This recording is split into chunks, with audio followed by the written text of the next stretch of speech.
আজ আমরা এমন একজনকে নিয়ে আলোচনা করব যিনি আমাদের বাংলা ও বাঙালির গর্ব এবং পশ্চিমবঙ্গের প্রথম মহিলা মুখ্যমন্ত্রী শ্রীমতী মমতা বন্দ্যোপাধ্যায়।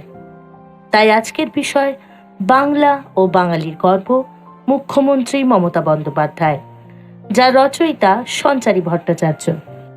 পশ্চিমবঙ্গের রাজনৈতিক অবস্থার গোড়াপত্তনের ইতিহাসকে পরিবর্তন করবার ক্ষমতা সেভাবে কারোর ছিল না। যারা এতকাল ধরে পশ্চিমবঙ্গের মাটিকে নিজের মনে করে এসেছেন, তারা এই বঙ্গভূমির জন্য ঠিক কতটুকু করতে পেরেছেন সেই বিষয়টি নিয়ে সকলের মধ্যেই মতপার্থক্য রয়েছে। এই বঙ্গের জন্য প্রয়োজন ছিল একজন যোগ্য উত্তরাধিকারীর, কিন্তু এত সহজে কি তাকে পাওয়া যেত? তবে এই রাজনৈতিক সমাজের বেড়াজাল ভেদ করে এগিয়ে এসেছিলেন একজন, যিনি বহুকাল নারী হিসেবে পুরুষতান্ত্রিক সমাজের বিরুদ্ধে আন্দোলন ও লড়াই চালানোর পরে নিজের ক্ষমতাকে প্রতিস্থাপিত করতে সক্ষম হয়েছিলেন। তার এই কর্মের দ্বারা কেবলমাত্র বাঙালিরাই নয়, সমগ্র ভারতবাসী তথা বিশ্ববাসীও আজ গর্বিত অনুভব করেছেন। তিনি হলেন আমাদের বঙ্গললনা মমতা বন্দ্যোপাধ্যায়, যার হাত ধরে রচিত হয়েছিল নতুন বঙ্গের ইতিহাস। এতকাল ধরে চলে আসা চিরাচরিত শাসন ব্যবস্থার পরিবর্তন এনে তিনি প্রমাণ করে দিয়েছিলেন যে তিনি অসম্ভবকে সম্ভব করতে পারেন। তিনি দেশের মাটির সঙ্গে জুড়ে গিয়েছেন। তার কাছে মা, মাটি ও মানুষ এই তিনটি বিষয়ে সত্য হয়ে থেকে গেছে। মা, মাটি ও মানুষের সঙ্গেই জুড়ে থাকতে চেয়েছেন তিনি, আর তার সঙ্গে এই সূত্রে জুড়ে রয়েছি আমরা বাঙালিরা। আমাদের ওই গতানুগতিক ইতিহাসের পাতা উল্টে দিয়ে নতুন ভাবনায় সিক্ত হতে শিখিয়েছেন তিনি। তাই তো আমরা সকলেই আজ তাকে নিয়ে গর্বিত। মা, মাটি, মানুষ তার কাছে সর্বাধিক গুরুত্ব রেখে এসেছে। কিভাবে নারী হয়েও নিজের লড়াইকে বাঁচিয়ে রাখা যায়, নিজেকে জনসমাজের কাছে উজ্জীবিত রাখা যায়, এসবই আমরা তার তত্ত্বাবধানেই আয়ত্ত করেছি। এভাবেই তার হাত ধরে গোটা বাংলা অগ্রগতির দিকে এগিয়ে চলেছে। এই এগিয়ে যাওয়া আমাদের সকলের এগিয়ে যাওয়া, সর্বাধুনিক স্তরে এগিয়ে যাওয়া, এক পরমতর প্রাপ্তি এটা। তাই আমরা আজ তাকে নিয়ে সকলেই গর্বিত, আনন্দিত, উৎসাহিত। তিনি মানুষের মনে নতুন আশা, নতুন ভরসার সঞ্চার করতে পেরেছেন। তিনি বঙ্গবাসীর কাছে এক নারী শক্তির মিশেল স্বরূপ আত্মপ্রকাশ করেছেন। তার অধীনে অধুনা বঙ্গের নারীরা আজ সুরক্ষিত অনুভব করেন। তিনি মমতাময়ী, হাজার মানুষের মাথার উপরে থাকা ছাতা তিনি। তাকে নিয়ে কেবল গর্ব অনুভব করতে ইচ্ছে করে তার থেকে কিছু শিখতে, জানতে। তিনি আজকের যুগের নারীদের কাছে শক্তি স্বরূপা। আজ তার জন্যই বঙ্গের মানুষ তাদের উজ্জ্বল ভবিষ্যতের দিকে এগিয়ে যেতে পেরেছেন। তার হাত ধরেই এসেছে উন্নয়ন, পেয়েছি উন্নতি, আর মা, মাটি, মানুষ পেয়েছে তাদের আদরের দিদিকে। আসুন মুক্তমনা এই রাজনীতিবিদের সম্পর্কে আরো কিছু কথা জেনে নিই। অজানা দিদিকে আবিষ্কার করি নতুন রূপে, নতুন আবেশে, নতুন শক্তিতে, নতুন ভাবনায়। পশ্চিমবঙ্গের বর্তমান মুখ্যমন্ত্রী এবং সর্বভারতীয় তৃণমূল কংগ্রেসের প্রতিষ্ঠাতা সভানেত্রী হলেন মমতা বন্দ্যোপাধ্যায়। বর্তমানে তিনি পশ্চিমবঙ্গ সরকারের স্বরাষ্ট্র, স্বাস্থ্য ও পরিবার পরিকল্পনা, ভূমি ও ভূমি সংস্কার, তথ্য ও সংস্কৃতি, পর্বতাঞ্চল বিষয়ক, কৃষি, বিদ্যুৎ, কর্মী ও প্রশাসনিক সংস্কার, সংখ্যালঘু কল্যাণ ও মাদ্রাসা শিক্ষা বিভাগেরও ভারপ্রাপ্ত মন্ত্রী। তিনি পশ্চিমবঙ্গের প্রথম মহিলা মুখ্যমন্ত্রী। মমতা বন্দ্যোপাধ্যায় একজন বাগ্মী রাজনীতিবিদ। তিনি তার অনুগামীদের কাছে দিদি নামে পরিচিত। সম্প্রতি তাঁর নেতৃত্বে তৃণমূল কংগ্রেস পশ্চিমবঙ্গের 34 বছরের বামফ্রন্ট সরকারকে পরাজিত করতে সক্ষম হয়েছেন। এই সরকার বিশ্বের সবচেয়ে বেশি সময় গণতান্ত্রিক উপায়ে রাজত্বকারী কমিউনিস্ট সরকার ছিল। ভারতীয় প্রজাতন্ত্রের কেন্দ্রীয় ক্যাবিনেটে তিনি দুবার রেল, একবার কয়লা মন্ত্রকের এবং একবার মানব সম্পদ উন্নয়ন, যুব, ক্রীড়া, নারী ও শিশু কল্যাণ বিভাগের রাষ্ট্রমন্ত্রীর দায়িত্ব সামলেছেন। নিজের কাঁধে এত গুরু দায়িত্ব নিয়ে এগিয়ে চলেছেন তিনি। বিশ্বের মানুষের কাছে তিনি এক জীবন্ত সত্তা, যাকে দেখে হয়তো শেখা উচিত প্রতিটি দেশের সরকারের। কিভাবে প্রদেশকে পরিচালনা করতে হয়, কিভাবে জননেত্রী হয়ে উঠতে হয়, ঠিক কোথায় রয়েছে তার বিশেষত্ব, আজকে জানাবো আপনাদেরকে। আমার সঙ্গে থাকুন। তাহলে চলুন আমরা আবিষ্কার করি আমাদের দিদিকে এক নতুন রূপে। মমতা বন্দ্যোপাধ্যায় 1955 সালের 5ই জানুয়ারি কলকাতার হাজরা অঞ্চলে এক দরিদ্র নিম্ন মধ্যবিত্ত পরিবারে জন্মগ্রহণ করেন। পিতা প্রমিলেশ্বর বন্দ্যোপাধ্যায় ছিলেন স্বাধীনতা সংগ্রামী, মা গায়ত্রী দেবী তিনি ছিলেন গৃহবধূ। কলকাতার শ্রী শিক্ষায়তন কলেজ থেকে বিএড ডিগ্রি সম্পূর্ণ করার পর তিনি কলকাতা বিশ্ববিদ্যালয় থেকে এমএ ডিগ্রি অর্জন করেন। পরে কলকাতার যোগেশচন্দ্র চৌধুরী কলেজ থেকে এলএলবি ডিগ্রি অর্জন করেন। রাজনীতিতে প্রবেশ ছাত্রাবস্থাতেই। শিক্ষাজীবন সমাপ্ত করার পর সংসার চালানোর জন্য কিছুকাল একটি প্রাথমিক বিদ্যালয়ে শিক্ষকতাও করেছিলেন। মমতা বন্দ্যোপাধ্যায় বিয়ে করেননি। প্রতিপক্ষ যতই শক্তিধর হোক, মমতা ব্যানার্জি আবার প্রমাণ করে দিলেন যে ভারতের পশ্চিমবঙ্গ রাজ্যের রাজনীতিতে তিনি এখনো অপরাজেয়। তার জনপ্রিয়তা হয়তো 10 বছর আগের চাইতে কিছুটা কমে গিয়েছে, কিন্তু 2021 সালের বিধানসভা নির্বাচনে মমতা ব্যানার্জির তৃণমূল কংগ্রেস আবারও বিপুল বিজয় পেয়েছে। কেন্দ্রে ক্ষমতাসীন দল বিজেপিকে বহু পেছনে ফেলে এগিয়েছেন তিনি। বিজেপিকে পশ্চিমবঙ্গে ক্ষমতায় আনার জন্য স্বয়ং প্রধানমন্ত্রী নরেন্দ্র মোদী আর কেন্দ্রীয় স্বরাষ্ট্রমন্ত্রী অমিত শাহ বারবার এই রাজ্যে এসে সভা করেছেন, কিন্তু তবু ভোটের লড়াইয়ে এঁটে উঠতে পারেননি পায়ে চোট পেয়ে হুইল চেয়ারে বসে প্রচারাভিযান চালানো মমতা ব্যানার্জির সঙ্গে। অনেকের মনে প্রশ্ন জাগতে পারে যে কেমন করে পশ্চিমবঙ্গের এবং সর্বভারতীয় রাজনীতির এত বড় ব্যক্তিত্ব হয়ে উঠতে পারলেন মমতা ব্যানার্জি। কি তার সাফল্যের উৎস? রাজনীতিবিদ হিসেবে তার সাফল্যের পেছনে কিন্তু একটা প্রতিভা কাজ করে, বলেছিলেন সাংবাদিক রাজনৈতিক বিশ্লেষক শিখা মুখার্জি। এবং ভারতের প্রয়াত রাষ্ট্রপতি প্রণব মুখার্জিও এটা লিখে গেছেন যে মমতা ব্যানার্জির একটা ক্যারিশমা বা সম্মোহনী ক্ষমতা আছে। তবে 1970-এর দশকে যখন তার রাজনৈতিক জীবন শুরু হয়েছিল, কংগ্রেস দলের একেবারে সাধারণ একজন কর্মী হিসেবে তিনি ছিলেন ইন্দিরা গান্ধীর অনুরাগী এবং তার প্রাথমিক রাজনৈতিক জীবন কেটেছে পশ্চিমবঙ্গে সেকালের সিনিয়র কংগ্রেস নেতা প্রণব মুখার্জির ছত্রছায়ায়। সেই প্রণব মুখার্জি যিনি পরবর্তীকালে ভারতের রাষ্ট্রপতি হয়ে উঠেছিলেন। কিছুদিনের মধ্যেই দলের সিনিয়র নেতাদের কাছে এটা স্পষ্ট হয়ে যায় যে মমতা ব্যানার্জি রাজনীতিতে অনেক দূর যাবেন। 1976 সালে মাত্র 21 বছর বয়সেই তিনি পশ্চিমবঙ্গ রাজ্য মহিলা কংগ্রেস অর্থাৎ আইয়ের সাধারণ সম্পাদক হন। কয়েক বছর পর তিনি হন নিখিল ভারত যুব কংগ্রেসের সাধারণ সম্পাদক। মমতা ব্যানার্জির একটা বিশেষত্ব হলো তার প্রচণ্ড লড়াকু মনোবৃত্তি এবং তার পরিশ্রম করার ক্ষমতা। এই কথাই বলেছিলেন শিখা মুখার্জি। তার ভাষায় তার রাজনৈতিক জীবনে বহু বাধা এসেছে।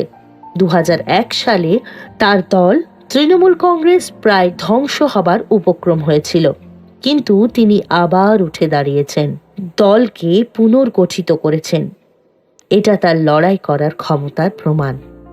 1970-এর দশকে অত্যন্ত অল্প বয়সে কংগ্রেস আই দলের মমতা বন্দ্যোপাধ্যায়ের রাজনৈতিক কর্মজীবনের সূচনা হয়।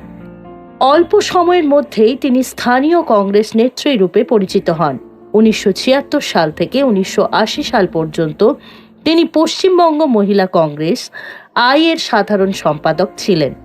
1984 সালের লোকসভা নির্বাচনে পশ্চিমবঙ্গের যাদবপুর লোকসভা কেন্দ্র থেকে বর্ষিয়ান কমিউনিস্ট নেতা সোমনাথ চট্টোপাধ্যায়কে পরাজিত করে তিনি সাংসদ নির্বাচিত হন। সেই সময় তিনি ছিলেন দেশের সর্বকনিষ্ঠ সাংসদের অন্যতম। এই সময় তিনি সারা ভারত যুব কংগ্রেসের সাধারণ সম্পাদকও মনোনীত হয়েছিলেন। 1989 সালের কংগ্রেস বিরোধী হাওয়ায় তিনি তার কেন্দ্র থেকে পরাজিত হন, কিন্তু 1991 সালের লোকসভা নির্বাচনে কলকাতা দক্ষিণ লোকসভা কেন্দ্র থেকে পুনরায় সাংসদ নির্বাচিত হন। পরে 1996, 1998, 1999, 2004 ও 2009 সালের লোকসভা নির্বাচনেও উক্ত কেন্দ্র থেকে সাংসদ নির্বাচিত হয়েছিলেন তিনি। মহিলা কংগ্রেসের নেতা হবার পরে তিনি একজন উদীয়মান রাজনীতিবিদ হিসেবে তৎকালীন প্রধানমন্ত্রী রাজীব গান্ধীর নজরে পড়েছিলেন। ছোট ছোট অনেক ঘটনা আছে যার মধ্যে দিয়ে তিনি তখনকার কংগ্রেসের বড় বড় নেতাদের নজরে এসেছিলেন, কিন্তু সবচেয়ে বড় ঘটনা হলো 1984 সালে লোকসভা নির্বাচনে সোমনাথ চ্যাটার্জির মতো প্রবীণ সিপিআইএম নেতাকে হারানো। প্রকৃতপক্ষে সেটা ছিল এক সাড়া জাগানো ঘটনা। কলকাতার যাদবপুরের একটি লোকসভা আসনে সেই প্রবীণ কমিউনিস্ট নেতাকে হারিয়ে মমতা ব্যানার্জি ভারতের অন্যতম সর্বকনিষ্ঠ পার্লামেন্ট সদস্য হয়েছিলেন। এরপর 1989 সালের নির্বাচনে ভারতের রাজনীতিতে কংগ্রেস বিরোধী হাওয়ার মধ্যে দিয়ে তিনি সেই আসনে হেরে যান। কিন্তু কিছুদিন পরই 1991-এ আবার কলকাতা দক্ষিণ আসন থেকে নির্বাচিত হয়ে লোকসভায় ফিরে আসেন এবং পরে আরও 5 বার লোকসভার সদস্য হিসেবে নির্বাচিত হয়েছিলেন তিনি। লোকসভার সদস্য থাকার সময় বেশ কিছু ঘটনায় মমতা ব্যানার্জির সেই লড়াকু ও প্রতিবাদী ব্যক্তিত্বের বহিঃপ্রকাশ দেখা গেছে। নিজ দলের বিরুদ্ধে সিপিআইএমকে সহায়তার অভিযোগ আনা, পার্লামেন্ট ভবনে পেট্রোলিয়াম মূল্য বৃদ্ধির প্রতিবাদ, একজন এমপির সঙ্গে হাতাহাতি, পশ্চিমবঙ্গের প্রতি বঞ্চনার প্রতিবাদ জানাতে রেলমন্ত্রীর প্রতি শাল ছুঁড়ে মারা এবং এমপি পদ থেকে ইস্তফা ইত্যাদি নানা ঘটনায় আলোচিত হয়েছিলেন তিনি। মমতা ব্যানার্জি প্রথম কেন্দ্রীয় সরকারের রাষ্ট্রমন্ত্রী হয়েছিলেন 1991 সালে। তখন ভারতের প্রধানমন্ত্রী ছিলেন PV নরসিমহা রাও, আর প্রথম পূর্ণমন্ত্রী হিসেবে রেল মন্ত্রণালয়ের দায়িত্ব পান 1999 সালে।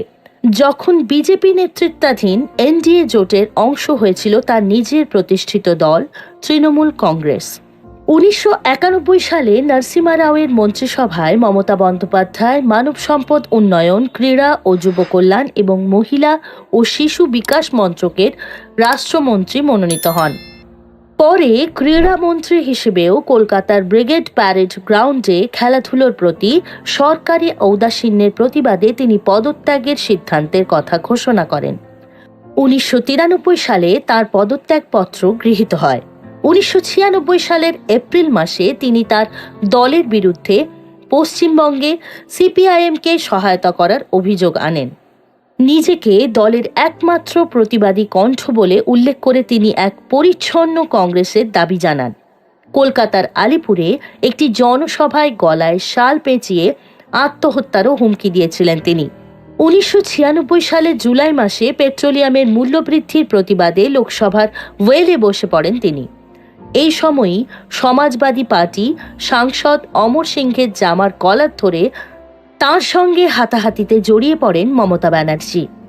1997 সালের ফেব্রুয়ারি মাসে লোকসভায় রেল বাজেট পেশের দিন পশ্চিমবঙ্গের প্রতি বঞ্চনার প্রতিবাদে রেল বাজেট পেশ চলাকালীনই তদনীন্তন রেলমন্ত্রী রামবিলাস পাসওয়ানের দিকে নিজের শাল নিক্ষেপ করেন তিনি।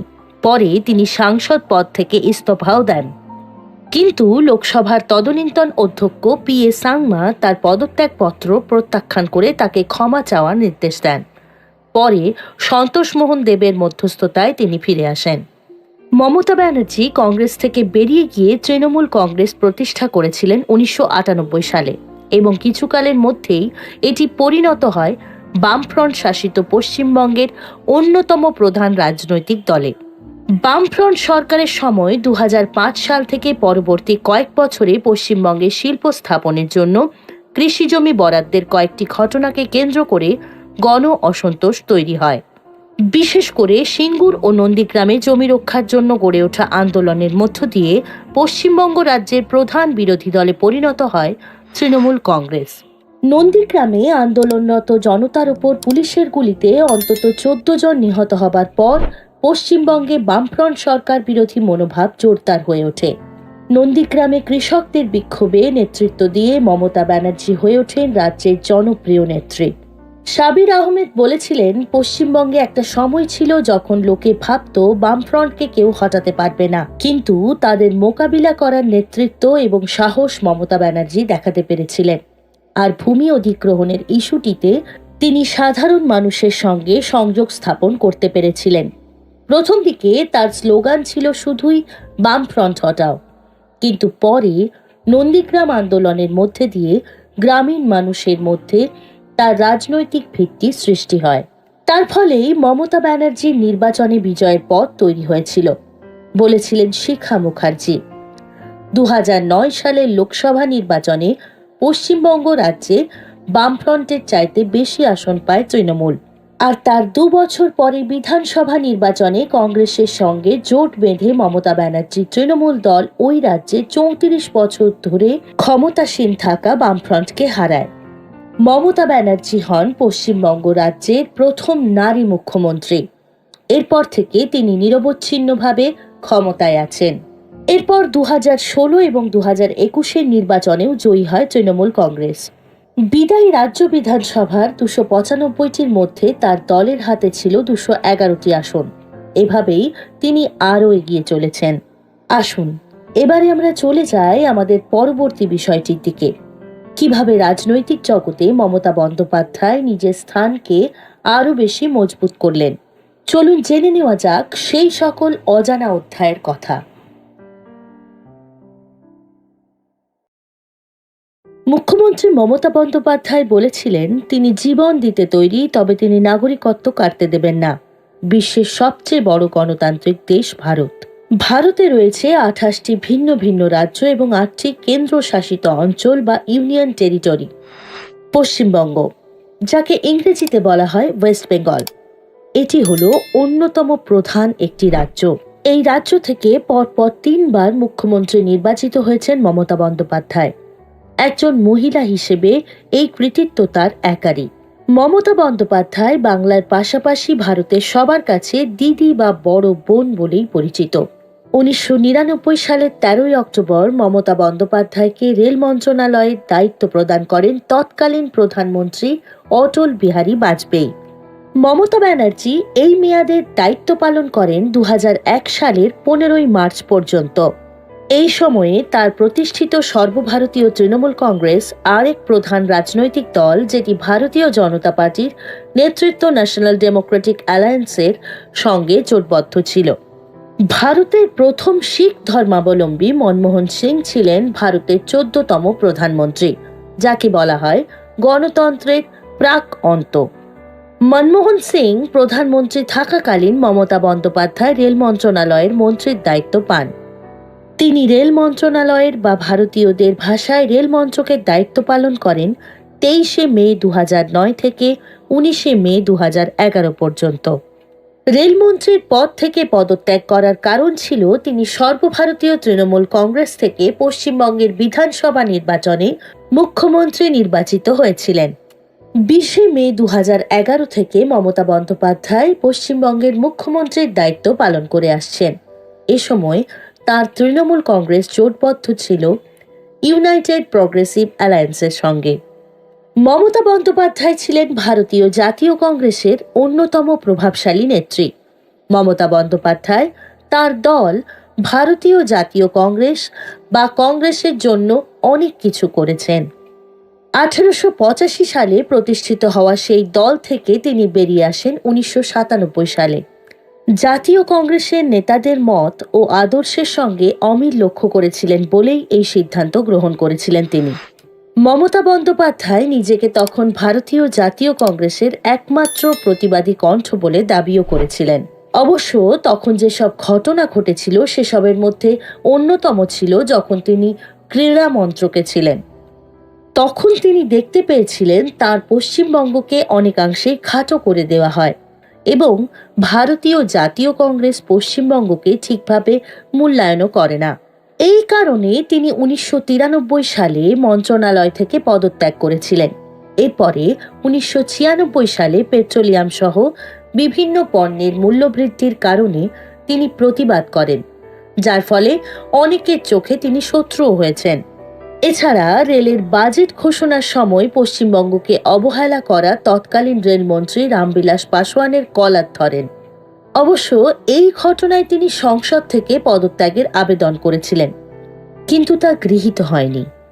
শেষ পর্যন্ত মমতা তখন একটি পরিচ্ছন্ন কংগ্রেস প্রতিষ্ঠার কথা ঘোষণা করেন। 1997 সালের মাঝামাঝিতে ভারতের নির্বাচন কমিশনে মমতা বন্দ্যোপাধ্যায় তার নতুন দলকে সর্বভারতীয় তৃণমূল কংগ্রেস নামে নিবন্ধিত করেন।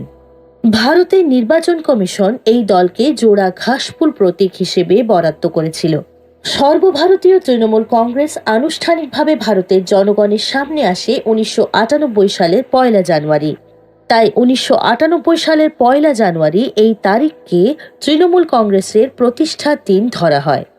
ভারতের জাতীয় পর্যায়ে রাজনৈতিক দল সর্বভারতীয় তৃণমূল কংগ্রেসকে সংক্ষেপে এআইটিসি টিএমসি তৃণমূল কংগ্রেস বলে ডাকা হয়। এখানে এআইটিসি হল all India Trinamool Congress, TMC হল তৃণমূল কংগ্রেস। 1998 সালে সর্বভারতীয় তৃণমূল কংগ্রেস প্রতিষ্ঠার পর 2011 সালের বিধানসভা নির্বাচনের মধ্যে দিয়ে প্রথমবারের মতো পশ্চিমবঙ্গ রাজ্যের ক্ষমতায় আসে। এরই সঙ্গে পতন হয় বামফ্রন্টের। পশ্চিমবঙ্গে বামফ্রন্ট 34 বছর ক্ষমতায় ছিল। 2011 সালে পশ্চিমবঙ্গের বিধানসভা নির্বাচনে জননেত্রী মমতা বন্দ্যোপাধ্যায় সর্বভারতীয় তৃণমূল কংগ্রেসে অংশ নিয়েছিলেন পরিবর্তন চাই এই স্লোগান নিয়ে। সত্যি তাদের পরিবর্তন স্লোগান অর্থবহ হয়েছিল। মমতা বন্দ্যোপাধ্যায়ের তৃণমূল কংগ্রেস জোড়া ঘাসফুল প্রতীক নিয়ে অবসান ঘটিয়েছিল 34 বছরের বামফ্রন্ট রাজত্বের। সংযুক্ত প্রগতিশীল জোট বা ইউনাইটেড প্রোগ্রেসিভ অ্যালায়েন্সের সঙ্গে জোটবদ্ধ হয়ে মমতা ব্যানার্জি এই নির্বাচনে 227টি আসনে জয়লাভ করে সরকার গঠন করেন। মমতা ব্যানার্জি 227টি আসনের মধ্যে তৃণমূল কংগ্রেস এককভাবে পায় 184টি, যা আগের বারের চেয়ে 154টি বেশি। পশ্চিমবঙ্গের বিধানসভা নির্বাচনে মোট আসন 294টি এবং সরকার গঠনের জন্য প্রয়োজন ছিল 148টি। বোঝাই যাচ্ছে কতটা প্রভাব খাটিয়েছেন মমতা সে সময়। 20 মে 2011-তে মমতা বন্দ্যোপাধ্যায় পশ্চিমবঙ্গের 8ম মুখ্যমন্ত্রী হিসেবে শপথ নিয়ে দায়িত্ব গ্রহণ করেন। পরে একটি বিশেষ ঘটনায় সংযুক্ত প্রগতিশীল জোট থেকে বেরিয়ে আসে তৃণমূল। 2011 সালে ক্ষমতায় যাওয়া মমতা বন্দ্যোপাধ্যায়ের নেতৃত্বে সর্বভারতীয় তৃণমূল কংগ্রেসকে পশ্চিমবঙ্গের মানুষ 2016 সালের বিধানসভা নির্বাচনের মধ্য দিয়ে আবারও ক্ষমতায় নিয়ে আসে। 2016 সালের নির্বাচনে মমতা বন্দ্যোপাধ্যায়ের তৃণমূল কোনো জোটে না গিয়ে এককভাবে নির্বাচন করে জয়লাভ করে, যা একটি ঐতিহাসিক ঘটনাও বটে। 1962 সালে কেবল এরকম কোনো দল জোটে না গিয়ে ক্ষমতায় গিয়েছিল পশ্চিমবঙ্গে। 2016 সালের পশ্চিমবঙ্গ বিধানসভা নির্বাচনে তৃণমূল কংগ্রেস মোট 211টি আসনে জিতেছিল, যা 2011 সালের নির্বাচনের চেয়ে 27টি বেশি। 27 মে 2016-তে মমতা বন্দ্যোপাধ্যায় পুনরায় শপথ নিয়ে ক্ষমতায় টিকে থাকলেন। অনেকেই ভেবেছিলেন যে 2011 ও 2016 সালে তৃণমূল কংগ্রেস ক্ষমতায় জিতে দারুণভাবে সফল হলেও 2021 সালের নির্বাচনে তারা ভারতীয় জনতা পার্টির কাছে হেরে যাবেন এবং যে সম্ভাবনা তৈরি হয়েছিল তাতে মনে হয়েছিল এবার ভারতীয় জনতা পার্টি ক্ষমতায় যাবে। নির্বাচনের আগে তৃণমূলের অনেক নেতা বিজেপিতে যোগ দিয়েছেন, যাদের মধ্যে মিঠুন চক্রবর্তী অন্যতম। তবে যারাই তৃণমূল ছেড়ে বিজেপিতে নাম লিখিয়ে মনোনয়ন নিয়েছিল তাদের অনেকেই হেরে গিয়েছে। 2021 সালের নির্বাচনে তৃণমূল কংগ্রেসের স্লোগান ছিল বাংলা নিজের মেয়েকেই চায়। মমতা বন্দ্যোপাধ্যায়ও নন্দীগ্রামে তার আসন হেরেছেন। তিনি হেরেছেন বিজেপি প্রার্থী শুভেন্দু অধিকারীর কাছে। মমতা হেরে গেলেও তার দল মোটের হিসেবে পূর্বের থেকে 2টি আসনে জয় পেয়েছে। অর্থাৎ 2021 সালের নির্বাচনে তৃণমূল পেল 2013টি আসন। নিজের আসনে হারলেও সংবিধান অনুযায়ী বাংলার মুখ্যমন্ত্রী হওয়ার সুযোগ পান মমতা। যা হবার তাই হয়েছে। মমতা বন্দ্যোপাধ্যায় তৃতীয়বারের মতো মুখ্যমন্ত্রী হিসেবে শপথ নেন 20 মে 2021-এ। 3রা মে 2021 থেকে 5ই মে 2021 পর্যন্ত ভারপ্রাপ্ত মুখ্যমন্ত্রীর দায়িত্ব পালন করেন তিনি। আপনাদের অনেকের মনেই এখন এই প্রশ্নটা দেখা গিয়েছে, মমতা বন্দ্যোপাধ্যায় মুখ্যমন্ত্রী হিসেবে কেমন? আমার মনে হয় না এর জন্য আলাদা করে কোনো উত্তর দিতে হবে, কারণ মুখ্যমন্ত্রী হিসেবে তিনি গ্রহণযোগ্য না হলে বারে বারে তাকে নির্বাচিত করতেন না পশ্চিমবঙ্গের জনগণ। তিনি সবসময়ই মা মাটি মানুষ স্লোগান বুকে ধারণ করে চলেন। বাংলার মানুষের কল্যাণে মমতা ব্যানার্জি সবসময়ই নিবেদিত প্রাণ। তার চোখে তার রাজ্য পশ্চিমবঙ্গই সব। মমতা বন্দ্যোপাধ্যায় বা মমতা ব্যানার্জি অথবা দিদি, যে নামেই তাকে ডাকা হোক না কেন, তিনি একজনই। শুধু পশ্চিমবঙ্গের মুখ্যমন্ত্রী হয়ে সারা ভারতকে নাড়িয়ে দেওয়ার ক্ষমতা আছে মমতা ব্যানার্জির। ভারতের লোকেরা এখনই বলা শুরু করে দিয়েছেন মমতা ব্যানার্জি হতে চলেছেন ভারতের পরবর্তী প্রধানমন্ত্রী। মমতা ব্যানার্জি ভারতের প্রধানমন্ত্রী হতে পারবেন কিনা সেটি সময় বলে দেবে। তবে আপাতত তার রেকর্ড নিয়ে আনন্দ থাকুক তার অনুগামীরা। মমতা ব্যানার্জি এবং তার রাজনৈতিক দল তৃণমূল কংগ্রেসকে নিয়ে সমালোচকরা বলেন এটি একান্তভাবেই মমতা ব্যানার্জির ব্যক্তিগত জনপ্রিয়তার উপর ভিত্তি করে গড়ে ওঠা দল। অনেকে মনে করেন তৃণমূল কংগ্রেসকে খুব সুশৃঙ্খল দল বলা যাবে না। তাদের দলের কাঠামো সুদৃঢ় নয় এবং দলটি কোনো আদর্শের ভিত্তিতে তৈরি হয়নি। একজন আকর্ষণীয় ও সহজাত নেত্রীর ব্যক্তিত্বের উপর ভর করে গড়ে উঠেছে এই দল। রাজনীতিবিদ হিসেবে তার সাফল্যের কারণ প্রসঙ্গে বিশ্লেষকরা বলেছেন মমতা ব্যানার্জির এক বিরল ক্ষমতা রয়েছে মানুষের সঙ্গে সংযোগ স্থাপন করতে পারার। সাবির আহমেদ বলেন, পশ্চিমবঙ্গের রাজনীতিতে এলিটিজমের একটা প্রভাব আগে থেকেই ছিল, কিন্তু মমতা ব্যানার্জি প্রেসিডেন্সি কলেজে না পড়েও বা নামী রাজনৈতিক পরিবারে জন্ম না নিয়েও সফল রাজনীতিবিদ হয়েছেন। তার আটপৌরে ব্যাপারটাই মানুষ পছন্দ করেছেন। তার কথা মমতা ব্যানার্জির সাফল্যের কারণ হলো নেতৃত্ব দেওয়ার সহজাত গুণ। আর মানুষ তাকে দূরের কেউ হিসেবে দেখে না, তাকে পাশের বাড়ির মেয়ের মতোই ভাবে। শিখা মুখার্জি বলেন, সাধারণ মানুষের ভাষায় কথা বলা এবং তাদের সঙ্গে মিশে যাওয়ার ক্ষমতা তার সবচেয়ে বড় বৈশিষ্ট্য। চলুন এবারে তাহলে আমরা চলে যাই আমাদের পরবর্তী বক্তব্যের দিকে। তৃণমূল কংগ্রেসের প্রতিষ্ঠাতা হিসেবে কিভাবে নিজের স্থান চিহ্নিত করেছিলেন মমতা ব্যানার্জি, আসুন এবার সেটা জেনে নেওয়ার পালা। 1998 সালের 1 জানুয়ারি তৃণমূল কংগ্রেসের প্রতিষ্ঠা হয়। এ রাজ্যের কংগ্রেস ভেঙে তৃণমূল কংগ্রেস তৈরি হয়। অর্থাৎ তৃণমূল কংগ্রেস তৈরি হয়েছিল কংগ্রেসের মধ্যেকার আভ্যন্তরীণ বিতর্ক থেকে। মমতা ব্যানার্জি ও তার সঙ্গীরা কংগ্রেসের মধ্যে ক্ষমতার লড়াইয়ে কোণঠাসা হয়ে গড়ে তোলেন তৃণমূল কংগ্রেস। ভারতের শাসন ব্যবস্থার প্রধান শাসক দল কংগ্রেসের সঙ্গে নীতিগত মৌলিক মতপার্থক্যের জন্য মমতা ব্যানার্জিরা বিকল্প দল করেননি। অর্থাৎ কংগ্রেসের নীতিগত অবস্থানের সঙ্গে তৃণমূল কংগ্রেসের কোনো মৌলিক তফাৎ ছিল না। কংগ্রেস এদেশে শাসক শ্রেণীর প্রতিক্রিয়াশীল মতাদর্শ ও রাজনীতির প্রতিনিধিত্ব করেছে এবং তৃণমূল কংগ্রেসও রাজ্যে সেই মতাদর্শ ও রাজনীতিরই ধারক ও বাহক হিসেবেই থেকেছে।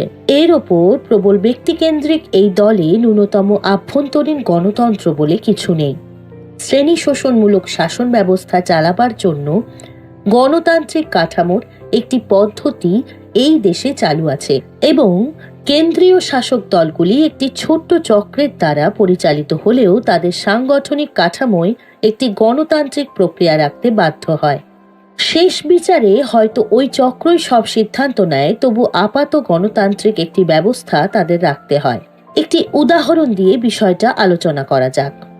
কংগ্রেস একটি রাজনৈতিক দল হলেও তার প্রভাবিত বিভিন্ন গণসংগঠনগুলির নিজস্ব কিছু প্রক্রিয়া আছে। শেষ বিচারে কংগ্রেসের রাজনৈতিক সিদ্ধান্ত তাদের প্রভাবিত গণসংগঠনগুলি মেনে নিলেও অন্তর্বর্তীকালীন পর্যায়ে তাদের কিছু নিজস্বতা থাকে। গণতান্ত্রিক কাঠামোয় এই মোড়ক না থাকলে আমাদের মতো বিশাল দেশে গণতন্ত্র সম্পর্কে যে প্রচলিত ধারণা আছে তার সঙ্গে সাযুজ্য রেখে চলা সম্ভব নয়। কিন্তু এই বিষয়ে তৃণমূল কংগ্রেস একেবারেই ব্যতিক্রমী। প্রবল ব্যক্তিকেন্দ্রিক এই দলটির নির্ধারক শক্তি একজনই, তিনি মমতা ব্যানার্জি। তিনি তৃণমূল কংগ্রেসের পদাধিকারী মনোনীত করেন, এমনকি সমস্ত গণসংগঠনেরও পদাধিকারী স্থির করেন। অর্থাৎ শুধু তৃণমূল কংগ্রেস নয়, তৃণমূল ট্রেড ইউনিয়ন, ছাত্র যুব নারী সংগঠনের প্রধান কে হবে তাও স্থির করেন তিনি। এখানে গণতান্ত্রিক প্রক্রিয়া ন্যূনতম মোড়কও নেওয়া হয় না। 2011 সালের নভেম্বর মাসে খুব জাঁকজমক করে নেতাজি ইন্ডোরে তৃণমূল কংগ্রেসের সাংগঠনিক সম্মেলন হয়েছিল। বলা হয়েছিল এই সম্মেলনে সাংগঠনিক নির্বাচন হবে। ওই সম্মেলনে সৌগত রায় প্রস্তাব রাখেন সেদিনের সম্মেলন সর্বভারতীয় তৃণমূল কংগ্রেসের চেয়ারম্যান হিসেবে মমতা ব্যানার্জিকে নির্বাচিত করছে।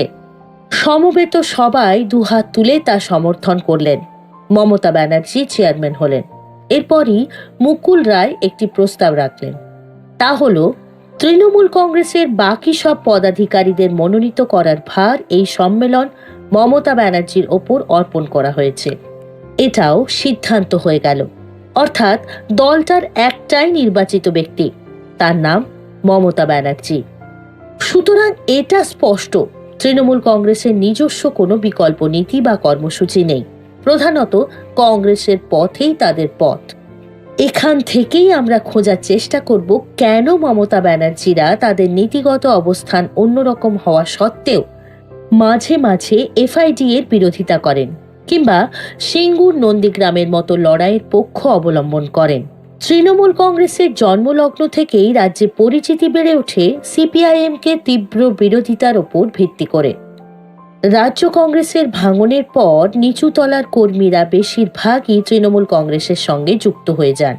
আবার কংগ্রেস বা বিজেপির সঙ্গে জোট বেঁধেই সংসদীয় রাজনীতির আঙিনায় তৃণমূল কংগ্রেস এগিয়ে চলে এবং রাজ্যের প্রধান বিরোধী শক্তি হিসেবে চিহ্নিত হয়।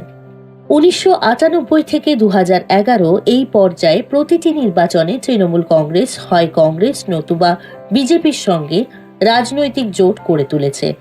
সেই সময়ে রাজনৈতিকভাবে মমতা ব্যানার্জি কিংবা তৃণমূল কংগ্রেস বা বিজেপির বিরোধিতা করেনি। শুধু ভোট বাড়ানোর লক্ষ্যে একজনকে ছেড়ে অপরজনের সঙ্গে জোট করেছে।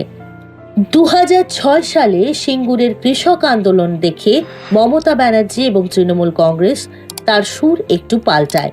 দলটি মূল্যায়ন করে যে পশ্চিমবঙ্গের গরিষ্ঠ জনমানস বামপন্থী ভাবনা দ্বারা প্রভাবিত। সুতরাং এ রাজ্যে শাসক দল হতে গেলে বামপন্থী মুখোশ পরতে হবে। সিঙ্গুর নন্দীগ্রামের কৃষকদের প্রতিরোধ সংগ্রাম তাকে এই সুযোগ এনে দেয়। সিপিআইএম এর আদর্শহীনতা, সন্ত্রাস, খোলাখুলি বৃহৎ পুঁজিপতিদের তোষণ ইত্যাদিতে বিরক্ত হয়ে বহু বামপন্থী ভাবধারার মানুষ বিরক্ত ও হতাশাগ্রস্ত ছিলেন।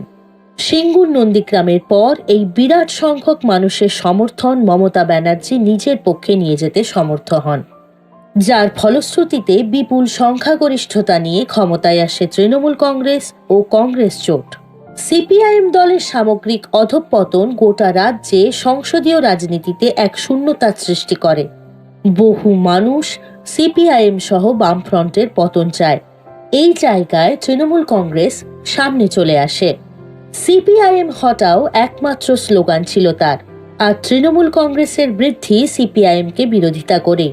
ফলে প্রধানত নেতিবাচক প্রবণতায় ক্ষমতায় আসে তৃণমূল কংগ্রেস পরিচালিত জোট। প্রসঙ্গত আরও একটি বিষয় উল্লেখ করতেই হয়, সেই সময়ে এ রাজ্যে সমর্থনের বিচারে সিপিআইএম সহ বামফ্রন্ট ও তৃণমূল কংগ্রেস বা অন্যদের সম্মিলিত শক্তি ছিল প্রায় সমান।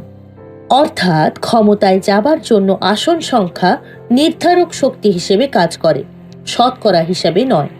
সুতরাং ভোটের 2 বা 3% এদিক ওদিক হলেই আসন সংখ্যার প্রচুর তারতম্য ঘটে। এদেশের সংসদীয় ব্যবস্থায় 35 লক্ষ ভোটের ব্যবধানে আসন সংখ্যা 230 থেকে 60 হয়ে যায়। সুতরাং পুরনো কংগ্রেসের ভোট ব্যাংকের সঙ্গে পরিবর্তিত পরিস্থিতিতে সিপিআইএম এর বিরোধিতা থেকে জনগণের যে কোনো নতুন সমর্থন তৃণমূল কংগ্রেস পায়।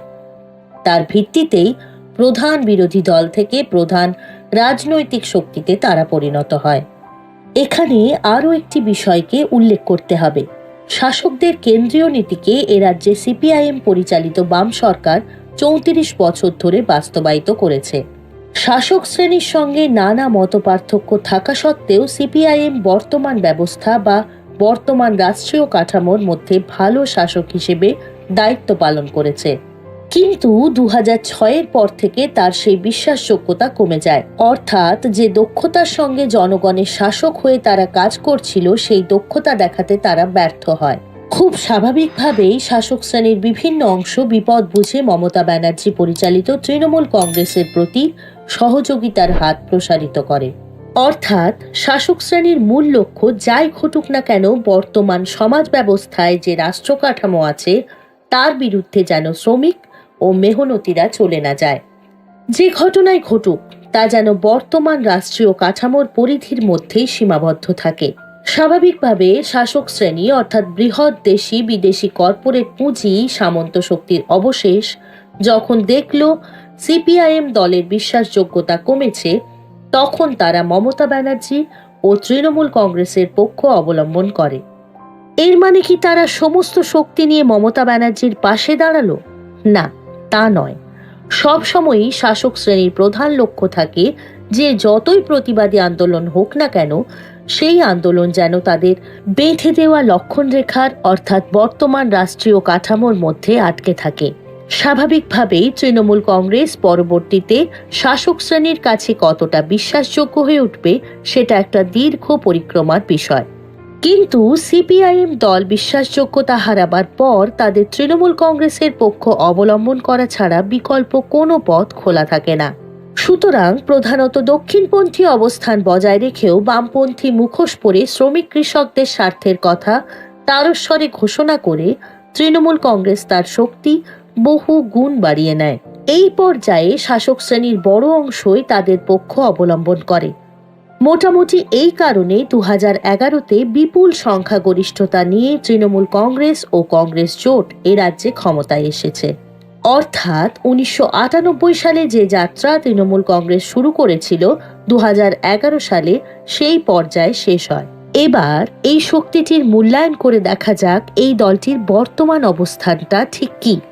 তৃণমূল কংগ্রেসের শাসন চালানোর পদ্ধতি নিয়ে আলোচনা করতে গেলে প্রথমেই বলা দরকার এদেশে শাসক দলের বিশ্বাসযোগ্যতা অর্জনের ধারাবাহিক প্রচেষ্টা মমতা ব্যানার্জি ও তার দল চালিয়ে যাচ্ছে।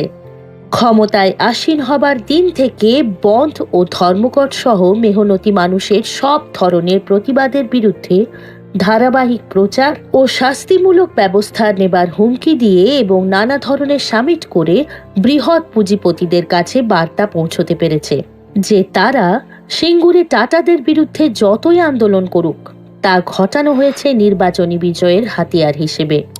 সেটার সঙ্গে তাদের শাসন কার্যকে বড় পুঁজিপতিরা যেন কখনোই গুলিয়ে না ফেলে, বরং তাদের রাজত্বে বৃহৎ পুঁজিপতিরা নিশ্চিন্তে তাদের পুঁজি বিনিয়োগ করতে পারেন, তাদের কোনো ক্ষতির আশঙ্কা নেই। এটা আরও স্পষ্ট হয় যখন দেখা যায় তারা বৃহৎ পুঁজিপতিদের দ্বারা সংগঠিত শ্রমিক ও মেহনতি মানুষদের ওপর বিভিন্ন হামলা নিয়ে টু শব্দটিও করেন না। একটা কথা খুব স্পষ্ট করেই বলা যায়, সেটা হলো তৃণমূল কংগ্রেস শাসকদের একটা দল, যে দল শ্রমিক শ্রেণী, কৃষক সমাজ সহ অন্যান্য মেহনতি মানুষের পক্ষ অবলম্বনকারী। এই দল গণতান্ত্রিক কর্মসূচি হাজির করে যার মাধ্যমে স্বাধীনতা ও গণতন্ত্রের লড়াই জোরদার হয়। এবারে চলুন আমরা চলে যাই আমাদের পরবর্তী বিষয়ের দিকে। রেলওয়ে মিনিস্টারের পদ থেকে পশ্চিমবঙ্গের মুখ্যমন্ত্রী হওয়ার এই রাস্তাটি কিভাবে পেরিয়ে এসেছিলেন তিনি, সেই বিষয়ে এবার আলোকপাত করব। মমতা বন্দ্যোপাধ্যায় সময়ের সঙ্গে সঙ্গে জনগণের স্বার্থে অসংখ্য আন্দোলন চালিয়েছিলেন। একই সঙ্গে তিনি বুঝতে পেরেছিলেন যে তার আন্দোলনকে এগিয়ে নিয়ে যেতে হবে সিপিএম এর বর্বর শাসনের বিরুদ্ধে। তার উত্থাপন করার জন্য একটি পৃথক প্ল্যাটফর্মের প্রয়োজন ছিল। কংগ্রেস দলের সঙ্গে থাকা বাধা হয়ে উঠেছিল। এই ধারণা এবং প্রয়োজন থেকেই 1998 সালের 1 জানুয়ারি প্রতিষ্ঠিত হয়েছিল তৃণমূল কংগ্রেস। এদিন মমতা বন্দ্যোপাধ্যায় বলেছিলেন পশ্চিমবঙ্গে নীরব বিপ্লব সংগঠিত হচ্ছে। জনগণের ভালোবাসার দ্বারা ইতিহাস রচনার দ্বার প্রান্তে একটি নতুন যুগের সূচনা হবে। তৃণমূল কংগ্রেস প্রতিষ্ঠার দিন মমতা বন্দ্যোপাধ্যায় দলটির লোগোটিকে স্কেচ করেছিলেন, যা তৃণমূল অর্থাৎ গাছের ওপর দুটি ফুল বোঝায়। তিনি ভেবেছিলেন নির্বাচন কমিশন যদি লোগো অনুমোদন করে তবে সে দুটি লক্ষ্য অর্জন করবে, একটি তার দলের প্রবর্তন এবং 2 একই সঙ্গে দলের দর্শনীয় এবং নেতাদের লোগোর পেছনে তার গভীর চিন্তা ভাবনা বোঝানো, যার মধ্যে দিয়ে তিনি ধর্মনিরপেক্ষতার বার্তা ছড়িয়ে দিয়েছিলেন। একই বৃন্তে দুটি কুসুম, হিন্দু মুসলমান, একজন তার নয়নমণি, অন্যটি তার প্রাণ। নির্বাচন কমিশন লোগোটি অনুমোদন করেছিল ঠিকই, তবে একটি কঠোরতাও জারি করেছিল, যাতে বলা হয়েছিল যে যদি দ্বাদশ লোকসভা নির্বাচনে তৃণমূল কংগ্রেস 6% ভোট পেতে ব্যর্থ হয় তবে এই প্রতীক বাতিল হয়ে যাবে। তৃণমূল কংগ্রেস ভালোভাবে জয়লাভ করেছিল, অনেক শতাংশ ভোট নিয়ে বেরিয়েছিল এবং এরপরে এই দলের জন্ম হয়েছিল। পশ্চিমবঙ্গে মুখ্যমন্ত্রীর আসনে তৃতীয়বার বসার বর্ষপূর্তি করে ফেললেন মমতা বন্দ্যোপাধ্যায়। গত বছর 5ই মে তৃতীয়বারের জন্য মুখ্যমন্ত্রী হিসেবে শপথ গ্রহণ করেন মমতা। একই সঙ্গে পরপর 3বার রাজ্যের শাসক দল হিসেবে নিজেদের প্রতিষ্ঠিত করে ফেলল তৃণমূল। 2011 সালে তৎকালীন শাসক দল বামেদের হারিয়ে ক্ষমতায় আসে তৃণমূল। সে সময় প্রথম মুখ্যমন্ত্রী হিসেবে শপথ নেন মমতা বন্দ্যোপাধ্যায় এবং বর্তমান পরিস্থিতিতে দাঁড়িয়ে তিনি আজও রাজ্যের মুখ্যমন্ত্রী। আর একই সঙ্গে তিনি গড়ে ফেলেছেন এক অভিনব রেকর্ডও। কি সেই রেকর্ড, তা জানতে হলে ফিরে যেতে হবে অতীতে। মমতা বন্দ্যোপাধ্যায় রাজনীতির মঞ্চে পা রাখেন কংগ্রেসের হাত ধরে। তবে 1998 সালে কংগ্রেস থেকে বেরিয়ে একটি স্বতন্ত্র রাজনৈতিক দল গঠন করেন মমতা। সেই দলই হল তৃণমূল কংগ্রেস। রাজ্যের জন্য বহু লড়াই চালানোর পর অবশেষে 34 বছর রাজ্যে শাসন করা বামেদের হারিয়ে 2011 সালে শাসক দল হিসেবে ক্ষমতা ওঠে তৃণমূলের হাতে। তৃণমূল ক্ষমতায় আসা মাত্রই মুখ্যমন্ত্রীর পদে বসেন মমতা বন্দ্যোপাধ্যায়। এরপর টানা 3বার রাজ্যের শাসক দলের মর্যাদা পায় তৃণমূল। আর মুখ্যমন্ত্রী হিসেবেও পরপর 3বার লেখা হয় মমতা বন্দ্যোপাধ্যায়ের নাম। তিনি প্রথম রাজনৈতিক ব্যক্তিত্ব যিনি পরপর 3বার মুখ্যমন্ত্রী হয়েছেন। সারা দেশে এই রেকর্ড আর কারণে। অবশ্য তৃতীয়বার সরকার গঠনের জন্য তৃণমূলের লড়াই ছিল প্রচণ্ডই কঠিন। মুখ্যমন্ত্রী হিসেবে মমতা বন্দ্যোপাধ্যায়কেও যথেষ্ট ঝুঁকির মধ্যে পড়তে হয়েছিল। 2019 সালের লোকসভা নির্বাচনে রাজ্যে শক্তি বৃদ্ধি করে বিজেপি। সেবার 18টি লোকসভা আসন ছিনিয়ে নেয় তারা। পশ্চিমবঙ্গে ক্ষমতার লড়াইয়ে নিজেদের প্রতিষ্ঠিত করতে শুরু করে গেরুয়া শিবির। শুধু তাই নয়, তৃণমূলের বহু বিশিষ্ট নেতাকর্মীরাও একে একে দল ছেড়ে পদ্ম শিবিরে যোগ দেন। 21 বিধানসভা নির্বাচনে তৃণমূলকে হারাতে জোরদার দল গঠন করে বিজেপি। এমনকি প্রচারে গিয়ে মুখ্যমন্ত্রী তথা তৃণমূল সুপ্রিম মমতা বন্দ্যোপাধ্যায়ের পাও ভেঙে যায়। কিন্তু সেই ভাঙা পা নিয়েই লড়াই করে রাজ্যে ফের তৃণমূলের রাজত্ব ফিরিয়ে আনেন মমতা। তৃতীয়বারের জন্য মুখ্যমন্ত্রীর পদেও বসেন, যা এক অনবদ্য রেকর্ড। সালটা ছিল 1998। কালীঘাটে আদিগঙ্গা পারের মেয়েটি ক্রমশ হয়ে উঠেছিলেন রাজ্যের বাম বিরোধী মানুষদের মূল ভরসা। শেষ বিধানসভা নির্বাচনে গোটা দেশের নজর ছিল নন্দীগ্রামে। মোদি শাহের ঝড়ে উত্তাপ বেড়েছে বঙ্গের রাজনৈতিক ময়দানে। অনেকেই বলতে থাকেন এবার পরিবর্তন আসছেই বাংলার বুকে। ঘরের মেয়ে মমতা তৃণমূলের শিকড় উপড়োতে মোদি শাহের সঙ্গী হিসেবে বাংলায় ঝড় তুলতে আসেন যোগী আদিত্যনাথ, মিঠুন থেকে শুরু করে তাবড় হেভিওয়েটরাও। উল্টো দিকে তখন হুইল চেয়ারেই গোটা বাংলা চষে বেড়াচ্ছেন মমতা, সঙ্গে অভিষেক বন্দ্যোপাধ্যায়। কিন্তু ভোট পর্ব শুরু হতেই ঘুরতে থাকে খেলা। ভোট গণনার দিন দুপুর গড়াতেই শুনশান হয়ে যায় হেস্টিংসে বিজেপি ওয়ার রুম। সবুজ ঝড়ে উড়ে যায় পদ্ম ব্রিগেড। মমতা প্রাচীরে ধাক্কা খেয়ে থেমে যায় মোদি ঝড়। তার জেরে গোটা দেশেই আশার আলো দেখেছে বিজেপি বিরোধী শক্তি। আলো দেখাচ্ছেন মমতা। তারপর থেকেই ঘরের গণ্ডি পেরিয়ে মমতার ছায়া লম্বা হচ্ছে জাতীয় রাজনীতিতেও। 2024 সালে তিনিই প্রধানমন্ত্রী এমন জল্পনাও শুরু হয়ে গেছে। খাতায় কলমে নয়, বাস্তবের মাটিতেও সর্বভারতীয় তকমা পেতে শুরু করে তৃণমূল কংগ্রেস। তবে এই জয়যাত্রা এত সহজ ছিল না। কংগ্রেস থেকে বেরিয়ে আলাদা দল করলেন ওই বছরেই। তারপর গঙ্গা দিয়ে বয়ে গিয়েছে অনেক জল। বাম শাসনের কোমর ভেঙে দিয়েছে সিঙ্গুর নন্দীগ্রামের আন্দোলন। অবশেষে আসে 2011 সালের বিধানসভা ভোট। শেষ হয়ে যায় 34 বছরের বাম শাসন। মুখ্যমন্ত্রীর মসনদে বসেন মমতা বন্দ্যোপাধ্যায়। দিনটা 20 মে 2011। অনেকেই মনে করতেন বিরোধী নেত্রীর ভূমিকাতেই মমতাকে মানায়, তিনি প্রশাসন চালাতে পারবেন না। কিন্তু মুখ্যমন্ত্রী পড়লেন, উঠলেন, ছুটলেন, আবার পড়লেন, আবার উঠলেন। বোঝালেন যে রাধে সে চুলো বাঁধে। বোঝালেন তিনি সরকারও চালাতে পারেন। 2009 সালে মমতা বন্দ্যোপাধ্যায় দ্বিতীয়বার রেলমন্ত্রী হন। এই বছরের রেল বাজেটে তিনি রেল মন্ত্রকের বিভিন্ন নতুন উদ্যোগের কথা ঘোষণা করেন। দেশের 50টি স্টেশনকে তিনি আন্তর্জাতিক সুযোগ সুবিধা সম্পন্ন বিশ্বমানের স্টেশনে উন্নীত করার সিদ্ধান্ত নেন। পাবলিক প্রাইভেট পার্টনারশিপ মডেলে এই উন্নয়নের কাজ করার সিদ্ধান্তও নেওয়া হয়। এছাড়াও 375টি স্টেশনকে তিনি আদর্শ স্টেশন ঘোষণা করেন। গুরুত্বপূর্ণ যাত্রীদের ব্যবহারের জন্য বাজার, ফুড স্টল ও রেস্তোরাঁ, বইয়ের stall, PCO, STD, ISD, fax booth, ওষুধের দোকান ও স্টেশনারি দোকান, স্বল্প ব্যয়ে হোটেল এবং ভূগর্ভস্থ পার্কিং ব্যবস্থা সহ মাল্টিফাংশনাল কমপ্লেক্স স্থাপনের সিদ্ধান্ত নেওয়া হয়। এই কমপ্লেক্সগুলিও পাবলিক প্রাইভেট পার্টনারশিপে গঠিত হবে বলে ঘোষণা করা হয়েছে। রেলের গ্রুপ ডি কর্মচারীর কন্যা সন্তানদের আত্মস্বনির্ভরতা বৃদ্ধি করতে তাদের উচ্চশিক্ষায় স্কলারশিপ দেওয়ার সিদ্ধান্তও নেওয়া হয়। মমতা বন্দ্যোপাধ্যায় রেলের জমিতে 7টি নার্সিং কলেজ প্রতিষ্ঠারও প্রস্তাব দেন। এছাড়া যুব এক্সপ্রেস ও দুরন্ত এক্সপ্রেস নামে 2 প্রকার নতুন ট্রেনও চালু করেন তিনি। দুরন্ত বর্তমানে ভারতের দ্রুততম রেল পরিষেবা। মহিলা নিত্যযাত্রীদের সুবিধার্থে 2009 সালের 19 জুলাই মমতা হাওড়া ব্যান্ডেল শাখায় একটি লেডিস স্পেশাল ট্রেন চালু করেন।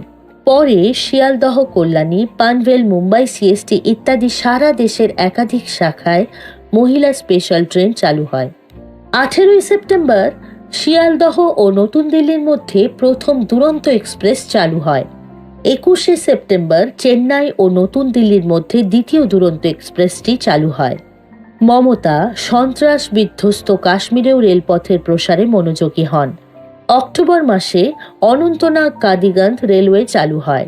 2010 সালের 7 ফেব্রুয়ারি মমতা নতুন 19টি রেল পরিষেবা চালু করেন।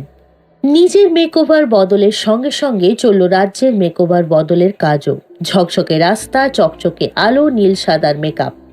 মুকুল রায় বলতেন, মমতা একটি ব্র্যান্ড, সেটা বিলক্ষণ জানেন মমতাও। নিজস্ব ঢঙে বদল আনলেন প্রশাসনের অন্তরেও। জেলায় জেলায় চলল প্রশাসনিক বৈঠক, হলো লাইভ টেলিকাস্ট। নিয়ে এলেন কন্যাশ্রী, রূপশ্রী, সবুজ সাথীর মতো একের পর এক নানা সামাজিক প্রকল্প। রাজ্যের মুকুটে জুড়ল আন্তর্জাতিক সম্মানের পালক। কিন্তু তারপরেও মসৃণ হয়নি যাত্রাপথ। অন্তর্দ্বন্দ্ব, সিন্ডিকেট, মহিলাদের নিরাপত্তা নিয়ে নানা বিতর্কে জড়িয়েছে মমতা বন্দ্যোপাধ্যায়ের সরকার। কিন্তু মহিলারা আস্থা রেখেছেন মমতার ওপরেই। রাজনৈতিক বিশেষজ্ঞদের মতে বাম কংগ্রেসের বিরোধিতাই ছিল মমতার সাফল্যের চাবিকাঠি। 2019-এর ভোট প্রচারও শুরু হয়েছিল সেই চেনা ছকেই। কিন্তু প্রচারের ময়দানে নেমেই ভুল বুঝতে পারেন। লক্ষ্য বদলে টার্গেট করেন বিজেপিকে। প্রবল মোদি ঝড়ের মধ্যেও 22টি আসন ধরে রাখে তৃণমূল। সময়ের সঙ্গে নিজেকে বারবার বদলেছেন। অগ্নিকন্যা থেকে হয়েছেন শাসক। পিছপা হননি ভোটকুশলী প্রশান্ত কিশোরের আই প্যাকের সঙ্গে গাঁটছড়া বাঁধতেও। দিদিকে বলো, দুয়ারে সরকার, স্বাস্থ্য সাথী, লক্ষ্মীর ভাণ্ডার, দিনের পর দিন সরকারের ভাবমূর্তি বদলাতে নিয়ে এসেছেন নিত্য নতুন কৌশল। কিন্তু তার সরকারকে ঘিরে নানা অভিযোগ সত্ত্বেও 2021 সালের ভোটে মানুষ আস্থা রেখেছেন ঘরের মেয়ের ওপরে। আদি বনাম নব্যের কোন্দল, ভাইপো অভিষেকের সঙ্গে মতবিরোধ সবকিছু সামলাতে ভরসা শুধু মমতায়। কংগ্রেস ছেড়ে নতুন পার্টি বানিয়ে পরপর 3 বার মুখ্যমন্ত্রী। মমতা ছাড়া সেই নজির ভূভারতে আর কারো নেই। বিরোধী নেত্রী হন বা মুখ্যমন্ত্রী, মমতা বন্দ্যোপাধ্যায় তৈরি করেছেন নিজস্ব স্টাইল। শূন্য থেকে শুরু করে প্রতিষ্ঠা করেছেন ব্র্যান্ড মমতাকে। এবার জাতীয় রাজনীতিতেও ব্র্যান্ড মমতা। তিনি নারী সংসদ সদস্য হিসেবে রাশিয়ায় অনুষ্ঠিত বিশ্ব নারী গোলটেবিল সম্মেলনে জাতির প্রতিনিধিত্ব করেন। ভিয়েতনামে ভারতের প্রতিনিধি হিসেবে বিশ্ব যুব সম্মেলনে অংশ নেন। দীর্ঘদিনের গোর্খাল্যান্ড সমস্যা সমাধানের উদ্যোগ নেওয়ার কৃতিত্ব মমতা বন্দ্যোপাধ্যায়ের। 2 সেপ্টেম্বর 2011-তে দার্জিলিং শাসন করার জন্য গোর্খাল্যান্ড টেরিটোরিয়াল অ্যাডমিনিস্ট্রেশন নামে একটি আধা স্বায়ত্তশাসিত সংস্থা গঠিত হয়েছিল। আইনি ক্ষমতা ব্যতীত আর্থিক, প্রশাসনিক এবং নির্বাহী ক্ষমতা জিটিএতে ন্যস্ত। এবারে আসুন আমরা জেনে নিই বাঙালির গর্ব ও মুখ্যমন্ত্রী হিসেবে মমতা বন্দ্যোপাধ্যায়ের অবদান কি। জীবনের শুরু থেকেই প্রতিবাদী মমতা, লড়াই তার রক্তে। কৈশোরে ছাত্র আন্দোলনে অংশ নিয়ে জয়প্রকাশের সামনে বিক্ষোভ দেখাতে গিয়ে তার বাড়াবাড়ি অনেকেরই চোখে পড়ে। গত শতকের 70-এর দশকের ঘটনা। সেই সময়ে দেশ জুড়ে ইন্দিরা গান্ধীর স্বৈরাচারের বিরুদ্ধে বিরোধীদের এককাট্টা করে চলেছেন ভারতের প্রবাদ প্রতিম জননেতা জয়প্রকাশ নারায়ণ। ঠিক এমনই এক সময়ে কলকাতায় এসেছিলেন তিনি। ভারতীয় রাজনীতিতে অনেক শক্তিশালী নেতার নাম রয়েছে, যারা তাদের কঠিন সিদ্ধান্ত নিয়ে দেশের জন্য বড় কিছু করার কথা ভেবেছিলেন। দেশের রাষ্ট্রপতি থেকে প্রধানমন্ত্রী এবং রাজনীতিতে অন্যান্য উচ্চ পদে নারীদের অন্তর্ভুক্ত করা হলেও পথ চলা নারীর সংখ্যা পুরুষের তুলনায় ছিল কম। রাজনীতিতে আসা প্রত্যেক নারী কঠোর লড়াই করেছেন। এই পর্বে আমরা যদি বর্তমান রাজনীতির দিকে তাকাই, এই দিনে সমগ্র ভারতে মমতা ব্যানার্জি একমাত্র মহিলা মুখ্যমন্ত্রী। বাংলার মুখ্যমন্ত্রী মমতা বন্দ্যোপাধ্যায় একজন শক্তিশালী নারী হিসেবেই পরিচিত। অনেক সংগ্রামের পর মমতা আজ এই জায়গায় পৌঁছেছেন। মমতা বন্দ্যোপাধ্যায় 1-2 বার নয়, পরপর 3 বার বাংলার মুখ্যমন্ত্রী হয়েছেন। তৃণমূল কংগ্রেস থেকে শুরু করে রাজ্যের নেতৃত্ব পর্যন্ত মমতাকে নিয়ে এমন অনেক চমকপ্রদ কথা আছে যা হয়তো অনেকেই জানেন না। তিনি শুধু একজন রাজনীতিবিদই নন, একজন চিত্রশিল্পী, লেখক, কবিও। মমতা বন্দ্যোপাধ্যায় সম্পর্কে কিছু মজার জিনিস জানুন। যিনি সাধারণ শাড়ি এবং চপ্পল পরে জীবনযাপন করেন। মমতা বন্দ্যোপাধ্যায়ের পরিবারে তার 6 ভাই রয়েছে। ভাইদের সন্তান আছে। এখনো পর্যন্ত মমতার ভাইপো অভিষেকের নাম সামনে এসেছে, যিনি মমতার রাজনৈতিক উত্তরসূরি হিসেবে পরিচিত। যেখানে তখন যুব কংগ্রেসের কর্মীরা তার গাড়ি ঘিরে বিক্ষোভ দেখাতে শুরু করলেন, সেখানে তাদেরই মধ্যে এক মহিলা কর্মী জয়প্রকাশের গাড়ির বনেটে উঠে রীতিমতো নাচতে শুরু করলেন। 70 দশকের ওই যুব কংগ্রেস কর্মীর নাম মমতা বন্দ্যোপাধ্যায়। এই ঘটনায় খবরের শিরোনামে উঠে আসেন মমতা। ওই দশকেই কংগ্রেসের ছাত্র সংগঠনের হাত ধরে রাজনীতিতে হাতেখড়ি মমতার। জীবনের শুরু থেকেই প্রতিবাদী মমতা, লড়াই তার রক্তে। তরুণ বয়সে ছাত্র আন্দোলনে অংশ নিয়ে জয়প্রকাশের সামনে বিক্ষোভ দেখাতে গিয়ে তার বাড়াবাড়ি অনেকেরই চোখে পড়ে। 1984 সালে সিপিএমের হেভিওয়েট নেতা সোমনাথ চট্টোপাধ্যায়ের বিরুদ্ধে কংগ্রেস তেমন ভালো প্রার্থী পাচ্ছিল না। একে সোমনাথ, তার উপর যাদবপুর, যা বাম দলের ঘাঁটি। ভারতের প্রয়াত সাবেক প্রধানমন্ত্রী রাজীব গান্ধী তখন মমতাকেই বেছে নেন। ভুল করেননি রাজীব গান্ধী। কেউই যেখানে দাঁড়ানোর পক্ষে না, সেখানে মমতা দাঁড়ালেন এবং জিতলেনও। বাম দুর্গেই হারিয়ে দিলেন সোমনাথকে। পুরস্কার হিসেবে পেলেন কেন্দ্রের মন্ত্রিত্ব। কিন্তু তিনি মমতা। মন্ত্রিত্বও বেশি দিন ভালো লাগেনি তার। তাকে করা হয় যুব কংগ্রেসের সর্বভারতীয় সাধারণ সম্পাদক। রাজীব গান্ধীর স্নেহ তার উপর সবসময় ছিল, তাই কংগ্রেসের অনেক নেতাই সমীহ করতেন মমতাকে। 1989 সালে যাদবপুরে প্রথম এবং এখনো পর্যন্ত শেষবারের মতো হারতে হয় মমতাকে। সিপিএমের প্রার্থী মালিনী ভট্টাচার্য ফিরিয়ে আনেন বামদুর্গ। তাতেও দমেননি মমতা, বরং আরো বেশি প্রতিজ্ঞাবদ্ধ হয়ে লড়াইয়ে ফেরেন তিনি। মমতা মানেই চরম বাম বিরোধিতা। সিপিএমের বিরুদ্ধে প্রতিবাদী কণ্ঠ হিসেবে কংগ্রেসের তাবড় তাবড় নেতাদের পেছনে ফেলে দুর্বার গতিতে কংগ্রেসের কর্মী সমর্থকদের মন জয় করে নেন তিনি। 1989 সালে হারলেও 1991 সালে কলকাতার দক্ষিণ কেন্দ্র থেকে জেতেন মমতা। এরপর তাকে আর কেউ হারাতে পারেনি। 91-এর পর 96, 98, 99, 2004 ও 2009 সালে সংসদ সদস্য নির্বাচিত হন তিনি। এরই মধ্যে কংগ্রেসের হাত প্রতীক ছেড়ে মমতা নিজেই তুলে নেন তৃণমূল কংগ্রেসের ঘাসফুল প্রতীক। 1998 সালে দলটি গঠন করেন তিনি।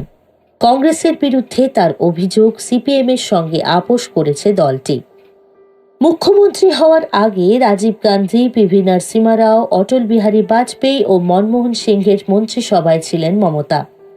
দায়িত্ব সামলেছেন রেল সহ একাধিক মন্ত্রণালয়ের। কিন্তু লড়াইয়ের মাটি ছাড়েননি তিনি। পায়ে হাওয়ায় চটি, সাধারণ সুতির শাড়ি আর অতি সাদামাটা জীবনযাত্রাকে পুঁজি করে মমতা ছুটে বেরিয়েছেন পশ্চিমবঙ্গের এক প্রান্ত থেকে আরেক প্রান্তে। শারীরিক আক্রমণও তাকে দমাতে পারেনি। ব্যর্থতার পরও ঘুরে দাঁড়িয়েছেন। 2011 সালে বিধানসভা নির্বাচনের আগে টাটা কোম্পানিকে সিঙ্গুরে ন্যানো গাড়ির কারখানা করতে চাষিদের অমতে জমি দিতে চেয়েছিলেন পশ্চিমবঙ্গের সাবেক মুখ্যমন্ত্রী বুদ্ধদেব ভট্টাচার্য।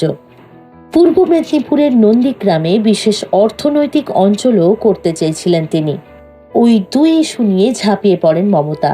নন্দীগ্রামে পুলিশের গুলিতে বেশ কয়েকজন নিহত হন। শিউরে ওঠে গোটা রাজ্য। আর সিঙ্গুরে অনশনে বসেন মমতা নিজেই। প্রতিবাদের মুখে পশ্চিমবঙ্গ ছাড়তে বাধ্য হয় টাটা। নন্দীগ্রামেও হয়নি অর্থনৈতিক অঞ্চল। পশ্চিমবঙ্গে টানা 34 বছর ক্ষমতায় থাকা বাম দুর্গের পতন ঘটান মমতায়। 2011 সালের 20 মে পশ্চিমবঙ্গের প্রথম নারী মুখ্যমন্ত্রী হিসেবে শপথ নেন তিনি। নিয়ম মেনে লোকসভা ছেড়ে ভবানীপুর বিধানসভা কেন্দ্র থেকে 2 বার বিধায়ক নির্বাচিত হন তিনি। এবারের বিধানসভা নির্বাচনে লড়াইয়ের মানসিকতা থেকেই লড়েছেন পূর্ব মেদিনীপুরের নন্দীগ্রাম থেকে। ভারতে এই মুহূর্তে মমতা একমাত্র নারী মুখ্যমন্ত্রী। আঞ্চলিক নেতাদের মধ্যে সম্ভবত সবচেয়ে জনপ্রিয়ও তিনি। এখনো সমান প্রতিবাদী। মুখ্যমন্ত্রীর আসনে বসেও প্রতিবাদী চেহারা ছাড়েননি তিনি। পায়ের হাড়ে চির ধরা সত্ত্বেও হুইল চেয়ারে করে দলের হয়ে প্রচারে বেরিয়েছেন 66 বছর বয়সী এই রাজনীতিক। গোটা রাজ্য চষে বেরিয়েছেন, কারণ তার দলের একমাত্র মুখ তিনি। তাকে ঘিরেই কর্মীদের উচ্ছ্বাস। 10 বছর পশ্চিমবঙ্গের মুখ্যমন্ত্রী হিসেবে রাজ্যের উন্নয়নে মমতার অবদান কম নয়। স্বাস্থ্য, শিক্ষা, অবকাঠামো, সামাজিক প্রকল্প থেকে শুরু করে বেশ কিছু ক্ষেত্রে নতুন চিন্তাভাবনার প্রয়োগ করেছেন। তাই ভোটের মাঠে প্রচারে এসে বিরুদ্ধ শিবিরের প্রধান সেনাপতি ভারতের প্রধানমন্ত্রী নরেন্দ্র মোদী বলেন, মমতা দিদিকে আমি বহুদিন চিনি। তিনি খারাপ নন, কিন্তু তার রিমোট কন্ট্রোল এখন অন্যের হাতে। মোদীর বক্তব্যের লক্ষ্য মমতার ভাইয়ের ছেলে তৃণমূলের সংসদ সদস্য অভিষেক বন্দ্যোপাধ্যায়।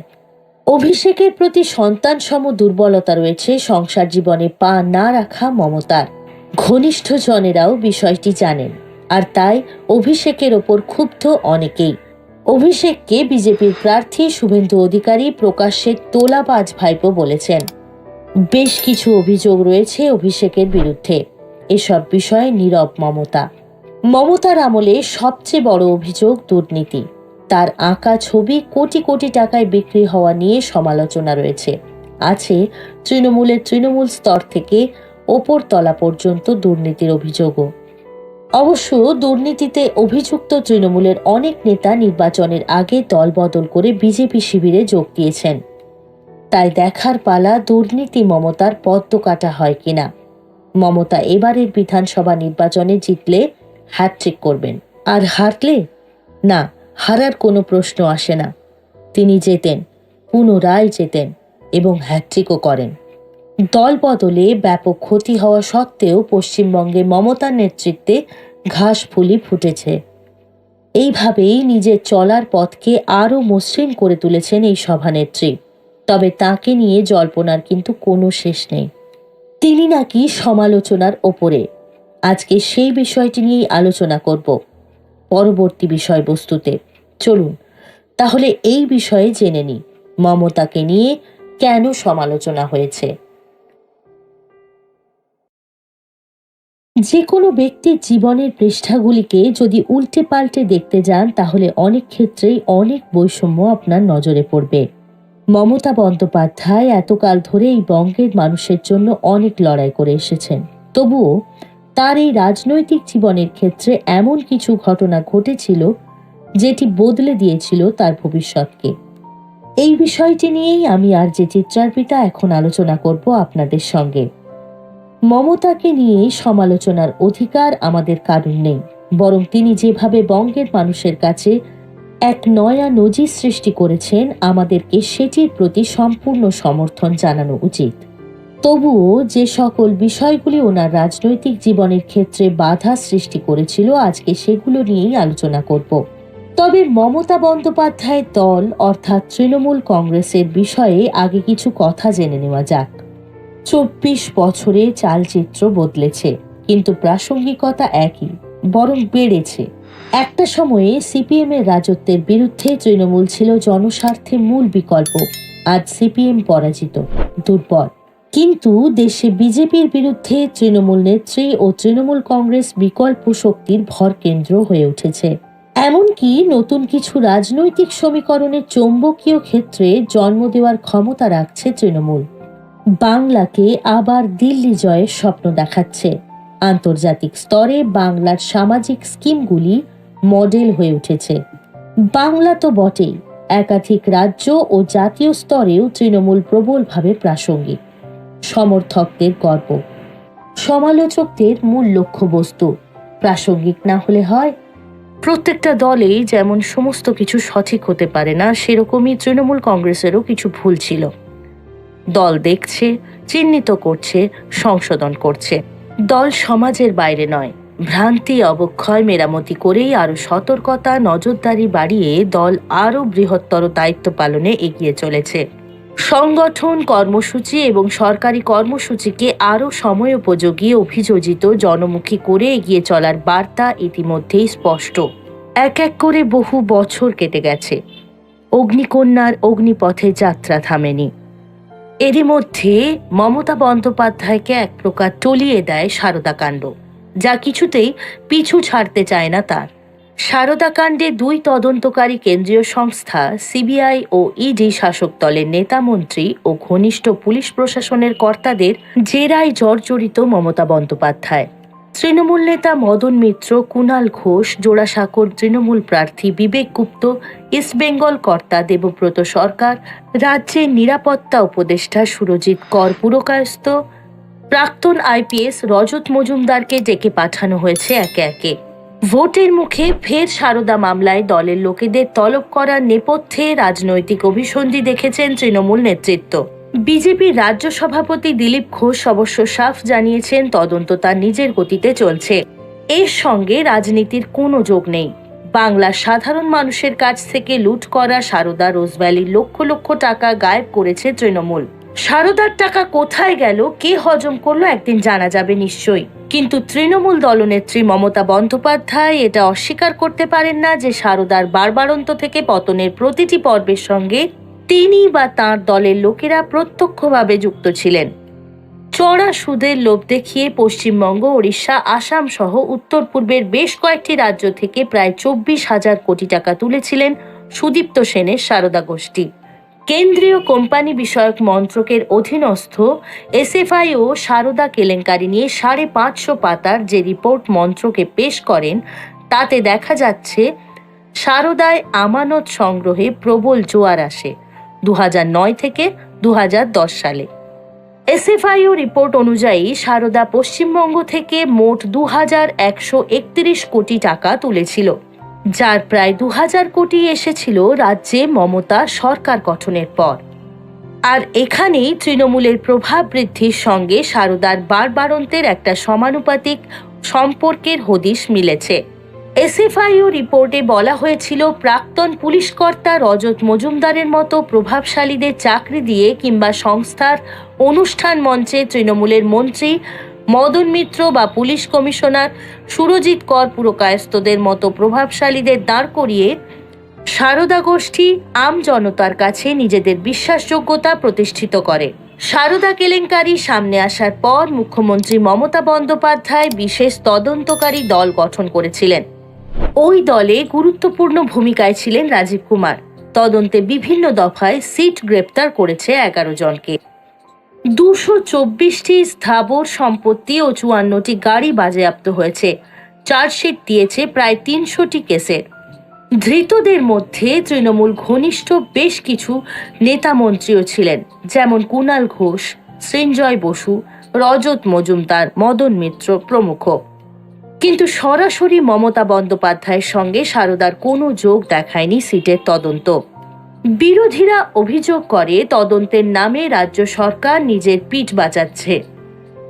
2014 সালের 9ই মে সারদা কেলেঙ্কারিতে সিবিআই তদন্তের নির্দেশ দেয় সুপ্রিম কোর্ট। 12ই মে তদন্তকারী দল গঠন করে সিবিআই।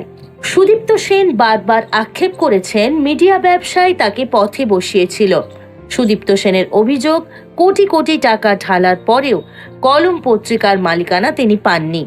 উল্লেখ্য, কলম পত্রিকাটি সুদীপ্ত সেনকে বিক্রি করেছিলেন আহমেদ হাসান ইমরান। চিত্রশিল্পী শুভা প্রসন্নর মালিকানাধীন দেবকৃপা ব্যাপার প্রাইভেট লিমিটেডের টিভি চ্যানেল এখন সময়ের বিক্রি বাটা নিয়ে যেমন নানা অসঙ্গতি রয়েছে, তেমনি প্রশ্ন রয়েছে ইমরানের কলম পত্রিকা নিয়েও। সুদীপ্তের অভিযোগ, পত্রিকাটি কেনার জন্য প্রথমে 4.5 কোটি টাকা দিতে বলা হয়েছিল তাকে, কিন্তু পরে চাপ দিয়ে কয়েক দফায় তার কাছ থেকে ইমরান ও অন্যরা প্রায় 18 কোটি টাকা নিয়েছিলেন।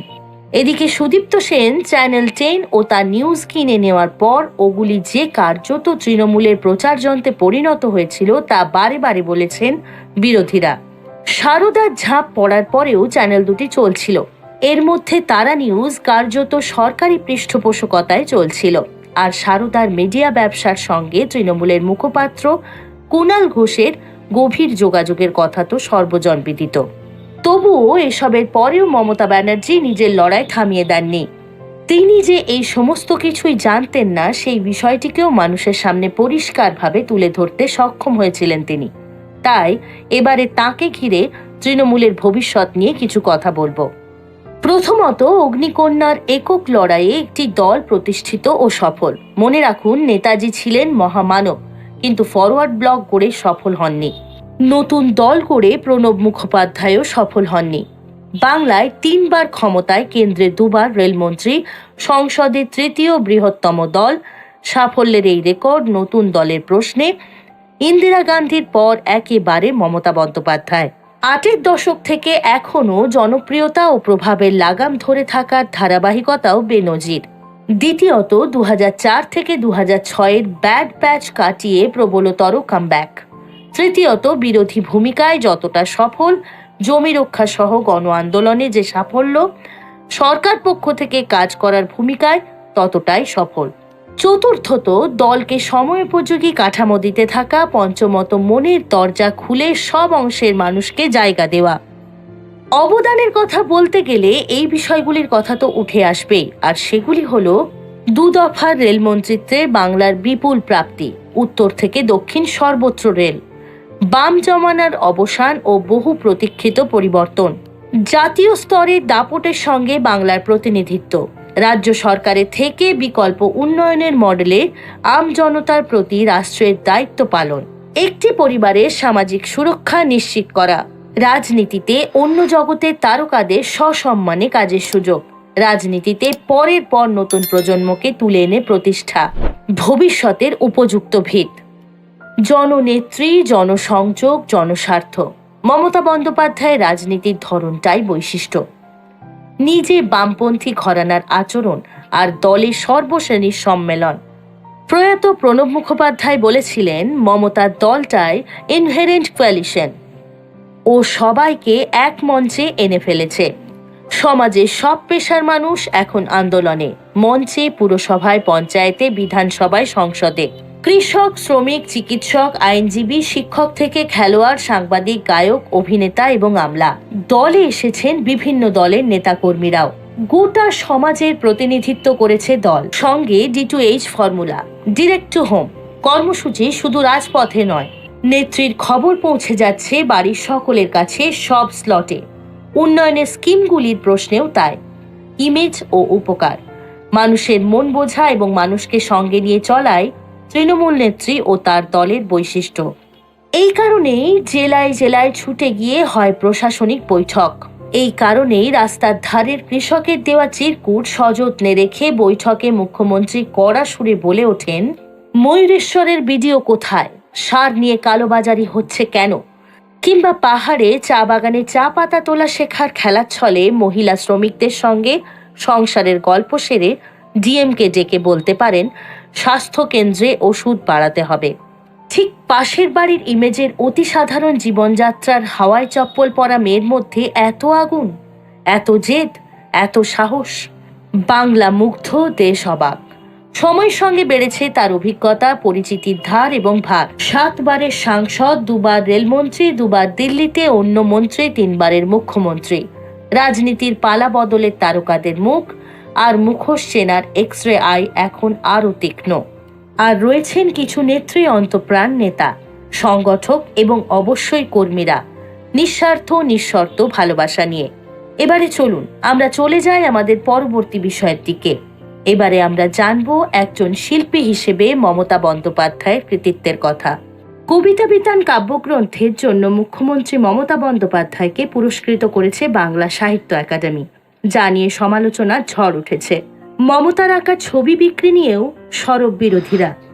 রাজ্যের মুখ্যমন্ত্রীকে একসময় ছবি আঁকার কিছু কাজ শিখিয়েছিলেন শিল্পী শুভাপ্রসন্ন। মমতার ছবি বেশি দামে বিক্রি নিয়ে কি বলছেন তিনি? মমতাকে পুরস্কৃত করা নিয়ে তার মন্তব্য ঘিরে বিতর্ক বেঁধেছে। এই নিয়ে তার বক্তব্য কি? TV9 বাংলাকে দেওয়া একান্ত সাক্ষাৎকারে সব প্রশ্নের জবাব দিলেন শিল্পী। সমাজের বিভিন্ন ক্ষেত্রে কাজের পাশাপাশি নিরলস সাহিত্য সাধনার জন্য মমতাকে পুরস্কৃত করেছে বাংলা। তার আঁকা ছবি বিক্রি নিয়েও সরব বিরোধীরা। রাজ্যের মুখ্যমন্ত্রীকে একসময় ছবি আঁকার কিছু কাজ শিখিয়েছিলেন শিল্পী শুভাপ্রসন্ন। মমতার ছবি বেশি দামে বিক্রি নিয়ে কি বলছেন তিনি? মমতাকে পুরস্কৃত করা নিয়ে তার মন্তব্য ঘিরে বিতর্ক বেঁধেছে। এই নিয়ে তার বক্তব্য কি? TV9 বাংলাকে দেওয়া একান্ত সাক্ষাৎকারে সব প্রশ্নের জবাব দিলেন শিল্পী। সমাজের বিভিন্ন ক্ষেত্রে কাজের পাশাপাশি নিরলস সাহিত্য সাধনার জন্য মমতাকে পুরস্কৃত করেছে বাংলা সাহিত্য একাডেমি। এই নিয়ে সমাজের বিভিন্ন স্তরে সমালোচনা শুরু হওয়ার পর নিন্দুকদের আক্রমণ করেছিলেন শুভাপ্রসন্ন। মমতার পুরস্কার প্রাপ্তি নিয়ে যারা সমালোচনা করেছেন তাদের ঈর্ষাকাতর বলে তোপ দাগেন তিনি। তারপরে তিনি বলেছিলেন রবীন্দ্রনাথ থাকলে নিজের হাতে মমতাকে সংবর্ধনা দিতেন। তার এই মন্তব্য নিয়ে শোরগোল পড়ে গোটা বাংলায়। কিন্তু কেন এমন মন্তব্য করেছেন তার ব্যাখ্যা দিলেন শুভাপ্রসন্ন। একান্ত সাক্ষাৎকারে তিনি বলেন রবীন্দ্রনাথ মধ্যম মানের ব্যক্তি ছিলেন না। তিনি থাকলে মমতা বন্দ্যোপাধ্যায়কে উৎসাহিত করতে পুরস্কৃত করতেন, কারণ রবীন্দ্রনাথ জানতেন তাতে তার খ্যাতি কমবে না, গৌরব বাড়বে। তিনি বলেন পুরস্কার নিয়ে প্রাপক এবং যারা দিয়েছেন তাদের কোনো অস্বস্তি নেই। কয়েকজন শিল্পী কেন প্রতিবাদ করছেন তা বুঝতে পারছেন না শুভাপ্রসন্ন। তিনি বলেন শিল্পীদের কেন এই ধরনের অহংকার থাকবে? তার থেকে অযোগ্য লোক পুরস্কার পেয়েছে ধরে নিয়ে কেন নিজের শংসাপত্র ফেরত দেবেন? হয়তো এমনও একদিন আসবে যেদিন বলা হবে তিনি যে পুরস্কার পেয়েছেন সেই পুরস্কার মমতা বন্দ্যোপাধ্যায়ের মতো একজন বিশ্ববন্দিত নেত্রী পেয়েছেন। যারা মমতাকে পুরস্কৃত করেছেন তাদের চাটুকারিতা করার কোনো প্রয়োজন নেই বলে মন্তব্য করেন শুভাপ্রসন্ন। বলেন বাংলা সাহিত্য একাডেমিতে থাকা ব্রাত্য বসুর চাটুকারিতা করার কোনো প্রয়োজন নেই। সুবোধ সরকার যেটুকু চাটুকারিতা যদি করে থাকে তবে করেছে। এখন এই পুরস্কার দেওয়ার সঙ্গে তার কোনো সম্পর্ক নেই। তিনি বলেন এই পুরস্কার প্রাপ্তিতে মমতার 10টা ভোট বাড়বেও না, কমবেও না। তিনি আরও বলেন নন্দীগ্রাম আন্দোলনের সময় থেকে মমতার সঙ্গে তার পরিচয়। একদিন মমতা তাকে বলেছিলেন যে তিনি ছবি আঁকেন, যদি তার ছবির একটি প্রদর্শনী করে দেওয়া যায়। সেই মতো মমতার বাড়িতে গিয়ে শুভাপ্রসন্ন দেখেছিলেন চারিদিকে ছড়ানো রয়েছে ছবি। মমতার 150টি ছবির মধ্যে 42টি ছবি বেছে প্রদর্শনীর ব্যবস্থা করেন শুভাপ্রসন্ন। 11টি ছবি 1 লাখ টাকা করে বিক্রি হয়। এর পরের ঘটনায় অবাক হয়ে গিয়েছিলেন শুভাপ্রসন্ন। নন্দীগ্রামের কৃষকদের ডেকে কাউকে 10,000 কাউকে 20,000 টাকা দিয়ে সাহায্য করেন তৃণমূল নেত্রী। দেখা যায় নন্দীগ্রামের সব টাকায় তিনি কৃষকদের দিয়ে দিয়েছিলেন। মুখ্যমন্ত্রী হওয়ার পর মমতার ছবি বেশি দামে বিক্রির অভিযোগ নিয়ে শুভাপ্রসন্ন বলেন মমতার ছবির দাম নিয়ে বিতর্ক হয়েছে, বহু লোককে জবাবদিহি করতে হয়েছে। একসময় শুভাপ্রসন্নের নিজের ছবির দাম ছিল 5,000, যা বর্তমানে 10 লক্ষ টাকায় বিক্রি হয়। তিনি বলেন তাঁরা ছবির দাম নির্ধারণ করেন না, তাদের ছবির মূল্যায়ন করে গ্যালারি। মমতার ছবি বেশি দামে বিক্রি নিয়ে সমালোচনার জন্য বিরোধীদের আক্রমণ করে তিনি বলেন বিশ্বের কোথাও তিনি এমন প্রতিহিংসাপরায়ণ বিরোধী পক্ষ দেখেননি। তিনি আরও বলেন এই বিরোধীরাই নানা রকমভাবে মমতাকে দমানোর চেষ্টা করছে। 1993 সালের 21শে জুলাই নো কার্ড নো ভোট এই প্রধান স্লোগান সহ আরও 3-4টি দাবি নিয়ে তদানীন্তন যুব কংগ্রেস নেত্রী রাইটার্স বিল্ডিংয়ের বিক্ষোভ অভিযানের ডাক দিয়েছিলেন। মহাকরণের চারধারে সেদিন 5টি পয়েন্টে বিক্ষোভ হয়েছিল। সব জায়গাতেই সেদিন পুলিশের আন্দাজের চেয়ে অনেক বেশি লোক হয়েছিল। বিক্ষোভকারীদের ঠেকাতে পুলিশ হিমশিম খেয়েছে। ময়দানে মেও রোড ও ধর্মতলায় পুলিশ গুলি চালিয়ে ১৩ জন বিক্ষোভকারীকে সেদিন মেরেছিল, কিন্তু সেই গুলি চালনা ছিল একেবারেই অসঙ্গত, কারণ দুটি জায়গাতেই নেতারা স্টেজ থেকে কর্মীদেরকে শান্ত থাকতে বলেছিলেন। এমনকি পুলিশদের কাছেও মাইকে অনুরোধ করেছিলেন যাতে তারা সংযত থাকেন, কিন্তু পুলিশ সেই কাজটি ঠিকমতো করতে পারেনি। পরে মহাকরণে মুখ্যমন্ত্রী জ্যোতি বসু বলেছিলেন, বিক্ষোভকারীরা বোমা নিয়ে মহাকরণ দখল করতে আসছিল, পুলিশ বাধ্য হয়ে গুলি চালিয়েছে। কিন্তু যে বিষয়টা অনেকেই জানেন না তা নিয়েও আলোচনা করা দরকার। বাংলায় পুলিশের গুলি চালনায় মৃত্যু কংগ্রেস আমলেও কম হয়নি। ১৯৪৮ সালে বিধানচন্দ্র রায় সরকার জননিরাপত্তা বিল নামে বিনা বিচারে আটক আইন তৈরি করে। তার প্রতিবাদে ওই বছরের ১০ই ডিসেম্বর মিছিল বের হয়। মিছিলে পুলিশ গুলি চালায়। গুলিতে শচীন মণ্ডল নামে একজন শহীদ হন। স্বাধীন ভারতে বাংলায় তিনি প্রথম রাজনৈতিক শহীদ। সেই বছরের ওই দিনেই রাষ্ট্রসংঘে ৩০ দফা মানবাধিকার সনদ গৃহীত হয়। ভারত সরকার তাতে সই করে। ১৯৫১ সালের ২১শে এপ্রিল কোচবিহারে খাদ্য আন্দোলন শুরু হয়েছে। সেদিন ফের পুলিশ গুলি চালান। পুলিশের গুলিতে লুটিয়ে পড়েন কবিতা বসু, যার বয়স ছিল ২৫, বন্দনা তালুকদার, বয়স ১৬, বাদল বিশ্বাস, বয়স ২০, সতীশ দেবনাথ, বয়স ১৫ এবং ৭ বছরের শিশু বকুল তালুকদার। এই ঘটনা দেখে কবি শঙ্খ ঘোষ লিখেছিলেন যমুনাবতী কবিতা। সেই কবিতা নিয়ে পরে গানও হয়েছে। ১৯৬৬ সালের ফেব্রুয়ারি মার্চে খাদ্য ও ১ পোয়া কেরোসিনের দাবিতে আন্দোলন হয়েছিল। সেই আন্দোলনে স্বরূপনগরের কিশোর নুরুল ইসলাম ও ৪ মার্চ কৃষ্ণনগরে আনন্দ হাইত পুলিশের গুলিতে খুন হয়েছিলেন। শহীদ তোমাকে ভুলছি না, শহীদ স্মরণে আপন মরণে রক্ত ঋণ শোধ করো, এই সব চালু স্লোগান বহু বছর ধরে চলেছে, আজও চলছে। কিন্তু যে পরিবারের মানুষটা খুন হলেন, হয়তো নিহত ব্যক্তি সেই পরিবারের একমাত্র রোজগেরে ব্যক্তি ছিলেন। সেই পরিবারটির কি হবে? আগে কখনো বামপন্থী নেতারা এটা ভাবতেন না। মমতা বন্দ্যোপাধ্যায় এটা ভেবে একটা কমিটি তৈরি করেন, মানুষের কাছে অর্থ সাহায্যের আবেদন করেন। সেই কমিটির সভাপতি ছিলেন প্রয়াত কবি সুভাষ মুখোপাধ্যায়, সঙ্গে ছিলেন শুভাশিস চক্রবর্তী ও কল্যাণ ব্যানার্জি। নিহত ও আহত পরিবারগুলির পাশে দাঁড়ানোর জন্য বহু মানুষ আর্থিক সাহায্য দেন। সেই টাকা থেকে ১৩ জন শহীদ পরিবারকেই মমতা বন্দ্যোপাধ্যায় বেশ কিছু টাকা তুলে দেন। পরিবারের একমাত্র রোজগেরে ব্যক্তি তাঁর ডাকে বিক্ষোভ দেখাতে গিয়ে পুলিশের গুলিতে খুন হয়েছেন, অথচ তিনি শুধু স্লোগান দিয়ে দায় ঝেড়ে ফেলবেন না, তা তিনি করেননি। আগে পুলিশের গুলি চালনার পর এটাই হতো। তিনি যে দায়বদ্ধ এবং দায়িত্বশীল সেটা তিনি বুঝিয়েছেন। এই গুণটা স্বীকার করতেই হয়।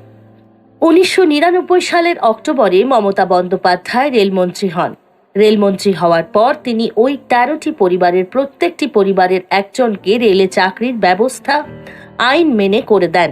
প্রতি বছর ২১শে জুলাই তিনি শহীদদের স্মরণ করার জন্য এবং পরবর্তী প্রজন্মের তরুণ কর্মীদের ওই ইতিহাসকে স্মরণ করিয়ে দেওয়ার জন্য সমাবেশ ডাকেন। সেই সমাবেশে প্রতি বছর ১৩ জন শহীদ পরিবারের সদস্যদের নিয়ে এসে মঞ্চে তুলে জনতার সামনে তাদের পরিচয় করিয়ে দেওয়া হয়। কর্মীরা গাড়ি নিয়ে শহীদ পরিবারদের বাড়ি যান, তাদের বাড়ির লোকেদেরকে ডেকে আনেন। প্রতি বছর এটা হয়, আজও হচ্ছে। এটা হচ্ছে দায়বদ্ধতার আরেকটা পরিচয়। কর্মীরা বুঝবেন যে তাদের নেত্রী কতটা দায়িত্ব জ্ঞান সম্পন্ন। তার আঁকা ছবি নিয়ে বিতর্ক যতই থাকুক, আঁকতে তিনি বরাবরই ভালোবাসেন। ব্যস্ততার জন্য অনেক সময় হয়ে ওঠে না ঠিকই, কিন্তু সুযোগ পেলেই ক্যানভাসে রং ফেলে তুলি দিয়ে দুটো টান দিতে পিছপা হন না তিনি। ২১শে নির্বাচনে প্রচারের চূড়ান্ত ব্যস্ততার মধ্যেই একটা গোটা দিন ফাঁকা পেয়ে যাওয়ায় নিজের সেই শিল্পী সত্তাকে জাগিয়ে তোলে তৃণমূল নেত্রী। নির্বাচন কমিশনের নিষেধাজ্ঞার প্রতিবাদে গান্ধী মূর্তির পাদদেশে ধর্নায় বসে রং তুলি হাতে ক্যানভাসে একসঙ্গে অনেকগুলি ছবি এঁকে ফেললেন মমতা।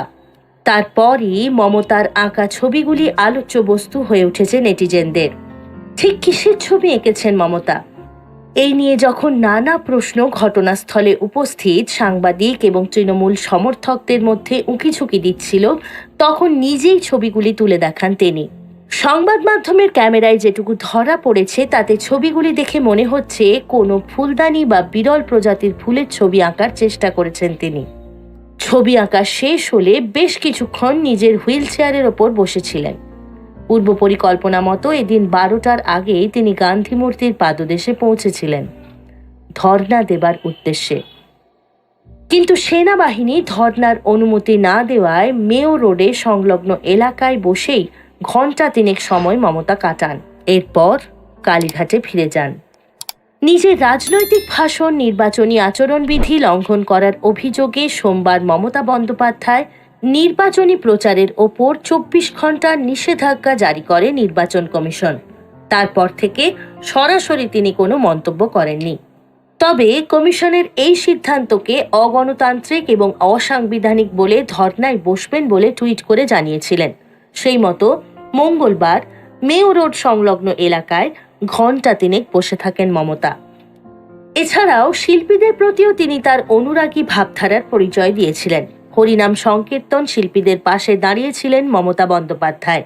তাদের জন্য মাসে 1000 টাকা করে ভাতা চালু করেছে সরকার, সঙ্গে মাসে 4টি করে অনুষ্ঠান। প্রতিটি অনুষ্ঠানে তারা পাবেন আরও 1000 টাকা করে। এভাবেই নিজের জীবনকে এগিয়ে নিয়ে চলেছেন শিল্পী। তিনি এক কথায় অসাধারণ। এভাবেই তিনি নিজের জীবনের প্রতিটি যুদ্ধ জয় করেছেন। মমতা বন্দ্যোপাধ্যায় আলাদা করে পরিচয় দেওয়া মানে অত্যুক্তি। রাজনীতিতে কুৎসা অপপ্রচারকে হাতিয়ার করেন অনেকেই। নানা প্রতিবাদ প্রতিরোধ থাকে, লড়াইটাই শেষ কথা। 2016 বিধানসভা নির্বাচনের ফল দেখে বলা যায় এক এবং অনেকজন। মমতা বন্দ্যোপাধ্যায় একা, বিরুদ্ধে সব বিরোধী শক্তির মেলন এবং যাবতীয় আক্রমণ ঝড় সামলে বিপুল জনাদেশ। শেষ হাসি মমতার। যাক, অনেক কুৎসা তো হলো। এবার মমতা বন্দ্যোপাধ্যায় সম্পর্কে কিছু না জানা তথ্য জেনে নেওয়া যাক। নিরাপত্তারক্ষী থেকে শুরু করে আমলা সকলেই ক্লান্ত, হাঁপাচ্ছেন। একজনের কোনো ক্লান্তি নেই। মাইলের পর মাইল হেঁটে চলেছেন হাসি মুখে। রাস্তার দুপাশে বিপুল সমর্থকদের সঙ্গে হাত মেলাচ্ছেন, বয়স্ক মহিলাকে জড়িয়ে ধরছেন। মমতা বন্দ্যোপাধ্যায়ের এরূপ দৃশ্যের সঙ্গে পরিচিত রাজ্য সহ রাজনীতি। এই অফুরন্ত জীবনী শক্তির চাবিকাঠি কিন্তু কড়া ডায়েট। হ্যাঁ, ডায়েট সম্পর্কে মমতা যথেষ্ট সচেতন। তেল ও মশলা জাতীয় খাবার যতটা সম্ভব এড়িয়ে চলেন তিনি।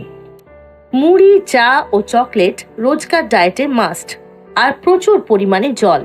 তবে তেলে ভাজা ছোটবেলা থেকেই তার খুব প্রিয়, তাই মাঝে মধ্যে আলুর চপ এড়াতে পারেন না তিনি। স্বাস্থ্য সম্পর্কেও মমতা বন্দ্যোপাধ্যায় সদা সচেতন। এমনিতেই তিনি প্রচুর হাঁটেন। তাছাড়াও বাড়িতে প্রতিদিন নিয়ম করে 5 থেকে 6 কিলোমিটার ট্রেডমিলে হাঁটেন। বিধানসভা ভোটের আগে তো একদিনে টানা 10 কিলোমিটারও হেঁটে ফেলেছিলেন অনায়াসেই। জাতীয় রাজনীতিতে দিদির পোশাকও চর্চার বিষয়। মমতা ছাড়া ভারতের কোনো রাজনীতিবিদের পোশাক ওরকম নয়। সরু পাড়ের সুতির শাড়ি ও পায়ে সাদা হাওয়াই চটি। মমতা বন্দ্যোপাধ্যায়ের শাড়ি ধনেখালির তাঁত। ওই শাড়ি ছাড়া তিনি অন্য কোনো শাড়ি কোনোদিনও পরেন না। অত্যন্ত সাধারণ জীবনযাপনেই অভ্যস্ত তৃণমূল কংগ্রেস সুপ্রিম। তাই একাধিকবার কেন্দ্রীয় মন্ত্রী ও পরে রাজ্যের মুখ্যমন্ত্রী হওয়ার পরেও কালীঘাটের টালির চালের একতলা বাড়িটি ছেড়ে চলে যাননি। বৃষ্টি হলে টালির নালার ধারে মমতার বাড়িতে এখনো জল ঢুকে যায়। বর্ষাকালে প্রবল বৃষ্টিতে 1 হাঁটু জল টপকে বাড়ি ঝুঁকতে হয়, যা দেখে প্রাক্তন প্রধানমন্ত্রী অটল বিহারী বাজপেয়ী অবাক হয়ে গিয়েছিলেন। মমতার সাধারণ জীবনযাপনের ভূয়সী প্রশংসা করেছিলেন বাজপেয়ী। প্রকৃতিকে বড় ভালোবাসেন মমতা, তাই বারবার চলে যান হিমালয়ে কিংবা জঙ্গলমহলে। ব্যস্ততা থেকেও সময় বার করে পাহাড়ে বা জঙ্গলে কাটিয়ে আসেন দিন কয়েক। নিজের ট্যাবে প্রকৃতির ছবিও তোলেন দেদার। প্রকৃতি ভালোবাসেন বলেই শহরকে সাজানোর নানাবিধ পরিকল্পনা নিয়ে নেন মুহূর্তেই। একবার রাজারহাটে বাইপাস হয়ে ফিরছিলেন মমতা। চোখে পড়ে রাজারহাটে একদিকে বিস্তীর্ণ জলাশয়, সঙ্গে সঙ্গে পুর ও নরোন্নয়ন মন্ত্রী ফিরহাদ হাকিমকে নির্দেশ দেন এই জলাশয়কে কেন্দ্র করে পার্ক তৈরি হোক, যার নির্যাস সেন্ট্রাল পার্ক, ক্যাফে একান্তে ও একটি ট্যুরিস্ট রিসর্ট। গানও খুব প্রিয় মমতা বন্দ্যোপাধ্যায়ের, সব ধরনের মিউজিক শোনেন তিনি। তাই ক্ষমতায় এসেই কলকাতার ট্রাফিক সিগন্যালগুলিতে চালু করেন রবীন্দ্রসঙ্গীত বাজানো। কাজী নজরুল ইসলামের কবিতা ও গানও ভালোবাসেন মমতা। গানের প্রতি তার ভালোবাসা পেয়েছেন মায়ের কাছ থেকে। ছোটবেলায় মায়ের কাছে নানা বাংলা গান শুনতেন তিনি। ছেলেবেলার কথা মনে পড়লেই মমতার মনে পড়ে বীরভূমে মামাবাড়ির দিনগুলোর কথা। ধান ক্ষেতের আল ধরে হেঁটে যাওয়া, ধানের শীষ দিয়ে পুতুল গড়া সেই স্মৃতি তৃণমূল নেত্রীর কাছে বড় মধুর। রাজনীতিতে আসার আগে একাধিক চাকরি করেছেন মমতা বন্দ্যোপাধ্যায়। অনেকেই জানেন না, স্টেনোগ্রাফার হিসেবে কিছুকাল কাজ করেছিলেন তিনি। অভাবে সংসার চালাতে প্রাইমারি স্কুলে শিক্ষকতার পাশাপাশি প্রাইভেট টিউটর, এমনকি সরকারি দুগ্ধ কেন্দ্রে সেলস গার্লের কাজও করেছেন তিনি। রাজ্যের বহু প্রবীণ নেতা যারা একসময় মমতা বন্দ্যোপাধ্যায়ের গাইড ছিলেন, তারা এখন অনেকেই মমতার মন্ত্রিসভার সদস্য। তার মধ্যে উল্লেখযোগ্য নাম হল সুব্রত মুখোপাধ্যায়। বলা হয়, মমতা বন্দ্যোপাধ্যায়ের রাজনৈতিক জীবনে সুব্রত মুখোপাধ্যায়ের গুরুত্বপূর্ণ ভূমিকা রয়েছে। সেই সুব্রত মুখোপাধ্যায় এখন মমতার সরকারের মন্ত্রী। রাজনীতি ছাড়া সাহিত্য চর্চাও করেন মমতা। অবসর সময় পেলে বই লেখেন, উপন্যাস, গল্প, কবিতা। চটজলদি কবিতা লেখার প্রতিভা রয়েছে মমতা বন্দ্যোপাধ্যায়ের। দলে স্লোগান, কথা সব তৎক্ষণাৎ বলেন, আগে থেকে ঠিক করে রাখেন না। গ্রাম বাংলার শিল্প ও সাহিত্য মমতার খুবই প্রিয়। কাউকে উপহার দিলে গ্রাম বাংলার হস্তশিল্পই উপহার দেন। প্রত্যন্ত গ্রামের কোনো হস্তশিল্প পছন্দ হলে চটজলদি কিনে ফেলেন। নিজে যে ব্যাগটা ব্যবহার করেন সেটাও বাংলার হস্তশিল্প। প্রযুক্তিতে পিছিয়ে নেই তিনি। অত্যাধুনিক গ্যাজেট সম্পর্কে খোঁজ নেন নিয়মিত। ফেসবুক, টুইটার সহ বিভিন্ন সোশ্যাল মিডিয়া ব্যবহার করেন তিনি। ফেসবুক পেজে সব সময়ই আপডেট দেন। বাংলা শিক্ষা ব্যবস্থা নিয়ে একাধিক ইতিবাচক বার্তা দিয়েছেন মুখ্যমন্ত্রী। তিনি বলেন, আগে স্কুল কলেজে কম নাম্বার দিত, এখন কেউ 90, কেউ 99 পাচ্ছে। সিবিএসই, আইসিএসসির সঙ্গে কিভাবে প্রতিযোগিতা করবে বাংলার পড়ুয়ারা, তাই তিনি সিদ্ধান্ত দেন নাম্বার বাড়িয়ে দেওয়ার। তৃণমূল সরকারের আমলে এই রাজ্যে নতুন 30টি বিশ্ববিদ্যালয় হয়েছে। এছাড়া আরও 6টি মেডিকেল কলেজ তৈরি হচ্ছে রাজ্যে।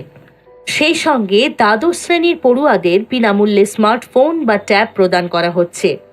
গত বছর পশ্চিমবঙ্গের বিধানসভা নির্বাচনে বিপুল ভোটে জয় পায় মমতার দল তৃণমূল কংগ্রেস। ভোটে জয়ী হয়ে টানা দ্বিতীয়বারের মতো রাজ্যের মুখ্যমন্ত্রী হিসেবে শপথ নেন মমতা বন্দ্যোপাধ্যায়। পশ্চিমবঙ্গে জনপ্রিয়তার কারণে দলটির নেতাকর্মীরা মমতাকে ভারতের পরবর্তী প্রধানমন্ত্রী বানানোর স্বপ্ন দেখছেন। আবার দলের কোনো কোনো নেতা মনে করছেন, রাজ্যের সাবেক মুখ্যমন্ত্রী জ্যোতি বসুর ক্ষমতায় থাকার সব রেকর্ড ভেঙে দিয়ে নতুন রেকর্ড করবেন মমতা। যদিও তৃণমূল নেতাদের এই চিন্তাকে নিছক স্বপ্ন বলেই মনে করছেন বিজেপি ও কংগ্রেস নেতারা। মুখ্যমন্ত্রী মমতা বন্দ্যোপাধ্যায় বরাবরই বলে থাকেন যে নারীরা আমাদের সমাজের স্তম্ভ এবং আমাদের গর্ব। তার সরকার মহিলাদের ক্ষমতায়নে প্রতিশ্রুতিবদ্ধ। মমতা বন্দ্যোপাধ্যায় প্রায় 1 দশকের বেশি পশ্চিমবঙ্গের মুখ্যমন্ত্রী হিসেবে কাজ করে চলেছেন এবং কৃষি ও গ্রামীণ উন্নয়ন, খাদ্য নিরাপত্তার উন্নতি এবং গ্রামীণ দারিদ্র্য দূরীকরণে গ্রামীণ মহিলাদের গুরুত্বপূর্ণ ভূমিকা ও অবদানকে স্বীকৃতি দেওয়ার ফলে সফল হয়েছেন। তিনি বাংলার প্রথম মহিলা মুখ্যমন্ত্রী। এছাড়াও 7 বার লোকসভায় নির্বাচিত তিনি ভারত সরকারের মন্ত্রিসভার প্রথম মহিলা রেলমন্ত্রী, কয়লা মন্ত্রী, মানব সম্পদ উন্নয়ন, যুব বিষয়ক, ক্রীড়া, মহিলা ও শিশু উন্নয়ন প্রতিমন্ত্রী ছিলেন। প্রত্যেক মহিলা যাতে সরকারি প্রকল্পের সুবিধা পান তা নিশ্চিত করতে পার্টি সদস্যদের মধ্যে মোট 341টি ব্লকে ছোট ছোট সহেলি সভার আয়োজন করতে বলা হয়েছে, যাতে বিভিন্ন ধরনের স্কিমের সুবিধাগুলি মহিলারা সহজেই পেয়ে যান। আনুমানিক 3.39 কোটি মহিলা ভোটার সহ ভোটারদের 48.5% মমতার কন্যাশ্রী পরিকল্পনা, রূপশ্রী পরিকল্পনা, স্বাস্থ্য সাথী, স্বাস্থ্য বীমা কার্ড এবং সবুজ সাথীর মতো স্কিমের নতুন রূপ বছরের পর বছর বিধানসভা নির্বাচনে জেতার পক্ষে কাজ করে আসছে। তিনি রাজ্য কংগ্রেস সভাপতির পদের জন্য নির্বাচনের দাবি করার সিদ্ধান্তের জন্য অপমানিত বোধ করার কথা স্বীকার করার পরেও রাজনীতিতে একমাত্র মহিলা হিসেবে 1998 সালে নিজের দল তৃণমূল কংগ্রেস প্রতিষ্ঠা করেছিলেন। প্রাক্তন রাষ্ট্রপতি প্রণব মুখোপাধ্যায় তার সম্পর্কে লিখেছেন যে তার সাফল্য তার নিজের সংগ্রামের ফলাফল। 2011 থেকে যখন তিনি রাজ্যে 34টি নিরবচ্ছিন্ন বছর ক্ষমতায় থাকা কমিউনিস্ট পার্টি অফ ইন্ডিয়া মার্ক্সবাদী নেতৃত্বাধীন বামফ্রন্ট সরকারকে ধ্বংস করে পশ্চিমবঙ্গের মুখ্যমন্ত্রী হিসেবে 2 মেয়াদের পর তুমুল প্রতাপশালী বিজেপিকে পরাস্ত করে তিনি এখনও তৃতীয়বারের মতো ক্ষমতা ধরে রেখেছেন। কন্যাশ্রী এমন একটি প্রকল্প যা ইউনিসেফ এবং UK department of international development দ্বারা আন্তর্জাতিক স্বীকৃতি পেয়েছে। এটি মমতা বন্দ্যোপাধ্যায়ের দ্বারা নেওয়া একটি উদ্যোগ যা অর্থনৈতিকভাবে দুর্বল ও যারা উচ্চশিক্ষার খরচ বহন করতে পারে না এমন মেয়েদের উন্নত জীবন ও সামাজিক মর্যাদা তৈরি করতে সাহায্য করেছে। এখনো অবধি প্রায় 70 লাখ মেয়ে এই প্রকল্প থেকে উপকৃত হয়েছে। স্কিমের 2টি উপাদান রয়েছে, বার্ষিক বৃত্তি এবং এককালীন অনুদান। এই স্কিমের উদ্দেশ্য খুবই সহজ করা হয়েছে যাতে এই প্রকল্প অতিমাত্রায় সুযোগ নিয়ে মহিলারা উচ্চশিক্ষা সম্পূর্ণ করেন এবং বাল্যবিবাহের শিকার না হন তা নিশ্চিত করার জন্য। বিয়ের কথা বলতে গেলে পশ্চিমবঙ্গ সরকার অর্থনৈতিকভাবে দুর্বল পরিবারের মেয়ে বা মহিলাদের বিয়ে করার জন্য আর্থিক সহায়তা দেওয়ার জন্য রূপশ্রী পরিকল্পনা প্রকল্পও চালু করেছেন। এই স্কিমের অধীনে সরকার মেয়েটির ব্যাংক অ্যাকাউন্টে সরাসরি 25,000 টাকা এককালীন আর্থিক সহায়তা প্রদান করেন। যেখানে কন্যাশ্রী মহিলাদের মধ্যে শিক্ষার প্রচার করে, রূপশ্রী তাদের বিবাহ সংক্রান্ত সহায়তা প্রদান করে। 2018 সাল নাগাদ প্রায় 1.26 লাখেরও বেশি পরিবার তাদের মেয়েদের বিয়ের জন্য এই স্কিমের আওতায় আর্থিক সাহায্য পেয়েছে। শুধু তাই নয়, পশ্চিমবঙ্গের প্রতিটি মেয়ে যাতে উচ্চশিক্ষার সুযোগ পায় তা নিশ্চিত করতে রাজ্য সরকার বিশেষ করে মহিলাদের জন্য আলাদা বিশ্ববিদ্যালয়ও তৈরি করেছেন।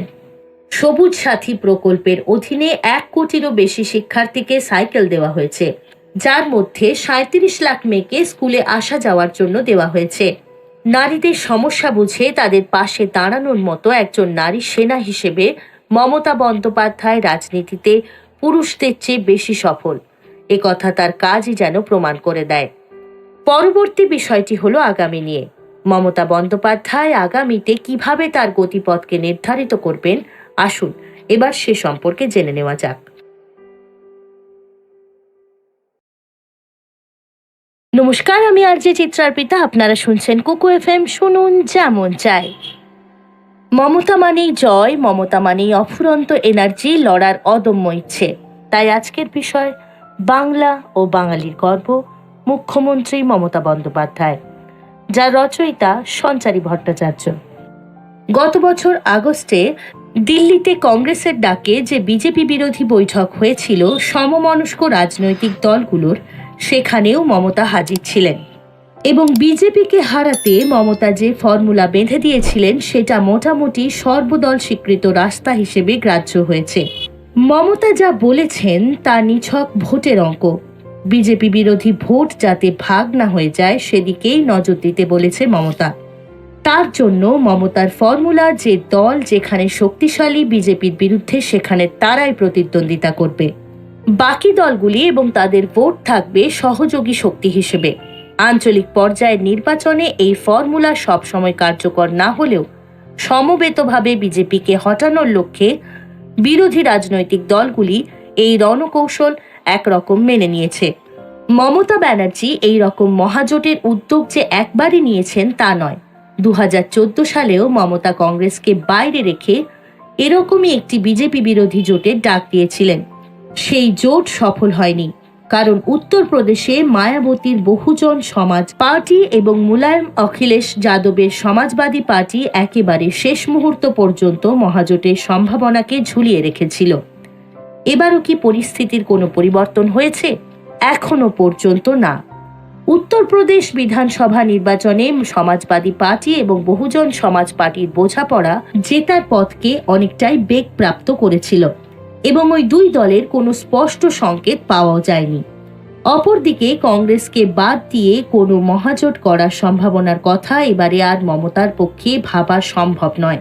এবার প্রশ্ন হচ্ছে, মমতার ফর্মুলা মেনে বিজেপি বিরোধী ভোট ব্যাংক অক্ষত রেখে লোকসভা নির্বাচনে যদি সত্যিই বিজেপিকে হারানো সম্ভব হয়, তাহলে মমতা ব্যানার্জির নামই কি পরবর্তী প্রধানমন্ত্রী হিসেবে বিবেচিত হবে?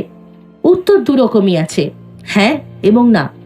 আঞ্চলিক রাজনীতি থেকে সরাসরি সর্বভারতীয় রাজনীতির প্রধান আসনটিতে উঠে আসার ঘটনা আগেও ঘটেছে এইচ.ডি. দেবগৌড়া এবং ইন্দ্রকুমার গুজরালের ক্ষেত্রে।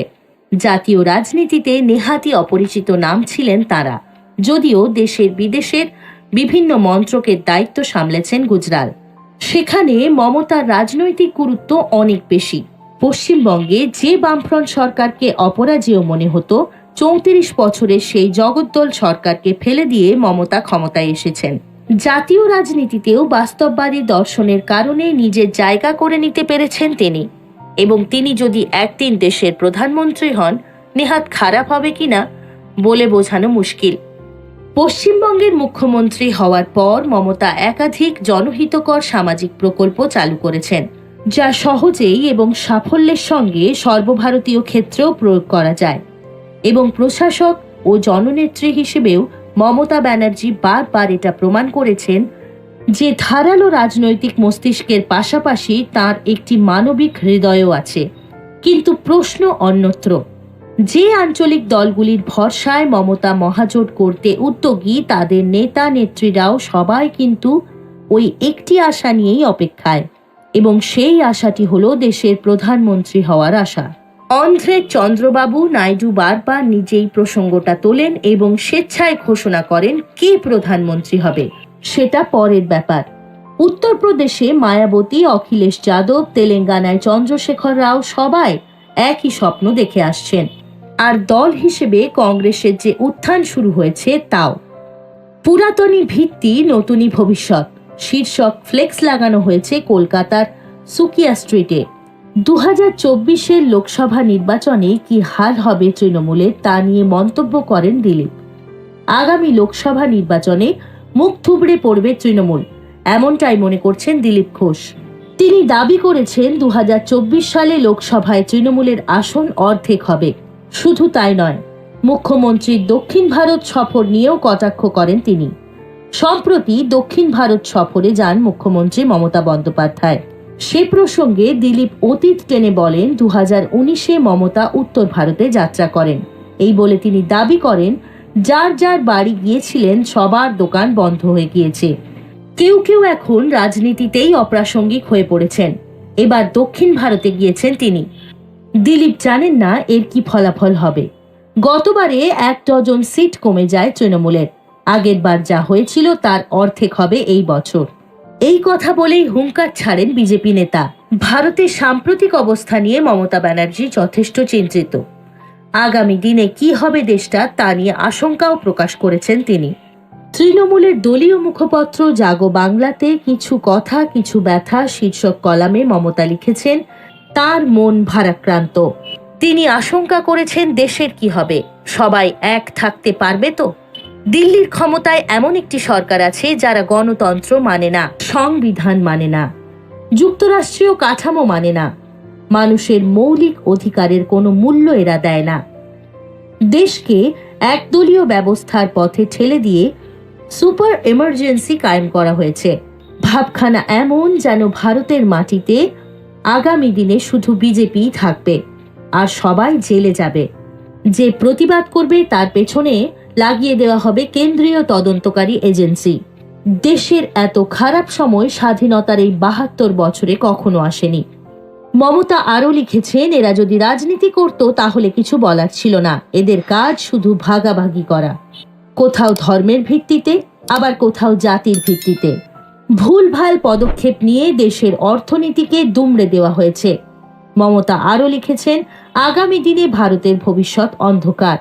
যুবকদের মধ্যে হাহাকার নেমেছে, কোথাও চাকরি নেই, উল্টো চলছে বিভিন্ন কলকারখানা থেকে কর্মী ছাঁটাই। একের পর এক রাষ্ট্রায়ত্ত সংস্থা হয় বিক্রি করে দেওয়া হচ্ছে, নয়তো বন্ধ করে দেওয়া হচ্ছে। অর্থনীতির এতটাই খারাপ অবস্থা যে হাত পড়েছে রিজার্ভ ব্যাংকের তহবিলে। আগামী দিনে ব্যাংকে গচ্ছিত টাকা মানুষ পাবে কিনা তা নিয়েও যথেষ্ট সন্দেহ প্রকাশ করেছেন তিনি। এই লড়াইয়ে তিনি একা নেই, আছি আমরা সকলে। বাংলার ভবিষ্যৎ তিনি গড়েছেন যেভাবে, একদিন দেশ গড়ার ভবিষ্যৎও এভাবেই পূরণ করবেন তিনি, এমনটাই সকলের বিশ্বাস। রাজ্যের মুখ্যমন্ত্রী মমতা বন্দ্যোপাধ্যায়কে নিয়ে বই লিখলেন উত্তর 24 পরগনার ব্যারাকপুরের তৃণমূল নেতা সম্রাট তপাদার। বইটির নাম দেওয়া হয়েছে আন্দোলনের নাম মমতা। রাজ্যের মুখ্যমন্ত্রী বিভিন্ন সময়ে আন্দোলনের মধ্যে দিয়ে বাংলার মানুষের জন্য নিজের জীবনকে বিপদের মুখে ঠেলে দিয়েছিলেন বলে দাবি করেছেন সম্রাট তপাদার। রাজ্যের মুখ্যমন্ত্রী মমতা বন্দ্যোপাধ্যায়ের সেই ইতিহাস সম্রাট তপাদার নিজের লেখনীতে তুলে ধরেছেন। মানুষ মাত্রই তার ভুল হবে, ভুল ঠিক সমস্ত কিছু নিয়ে তবেই সে মানুষ। তবুও নিরপেক্ষভাবে যে লড়াই তিনি চালিয়ে গিয়েছেন, সেই লড়াইয়ের কোনো তুলনা হয় না। বিশেষত মহিলাদের জন্য তিনি যা করেছেন তা স্বাধীনতার এত বছরে অনেকেই করতে পারেননি। বাংলার প্রতিটি ঘরে ঘরে তিনি ঘরের মেয়ে হয়ে থেকে গেছেন, উজ্জীবিত করেছেন বাংলার যুব সমাজকে। জননেত্রীর বলা প্রতিটি কথা আমাদেরকে অনুপ্রাণিত করে এসেছে। আমরাও লড়াই করে এগিয়ে যেতে পেরেছি, এখানেই তার লড়াইয়ের সার্থকতা। তিনি এভাবেই আমাদের মধ্যে বেঁচে থাকুন, সেটাই কাম্য। তার ভবিষ্যৎ আরো উজ্জ্বল হোক, সঙ্গে উজ্জ্বল হোক আমাদের বাংলা তথা দেশের ভবিষ্যৎ। প্রতিটি বাঙালি যেন তাকে নিজের গর্ব বলে পরিচয় দিতে পারে। বাঙালির গর্ব হিসেবেই তিনি আমৃত্যু মানুষের মনে যেন এভাবেই থেকে যেতে পারেন। তার অভাবনীয় কনফিডেন্স দিয়ে তিনি যেন বাংলাকে আরো উপরে নিয়ে যেতে পারেন।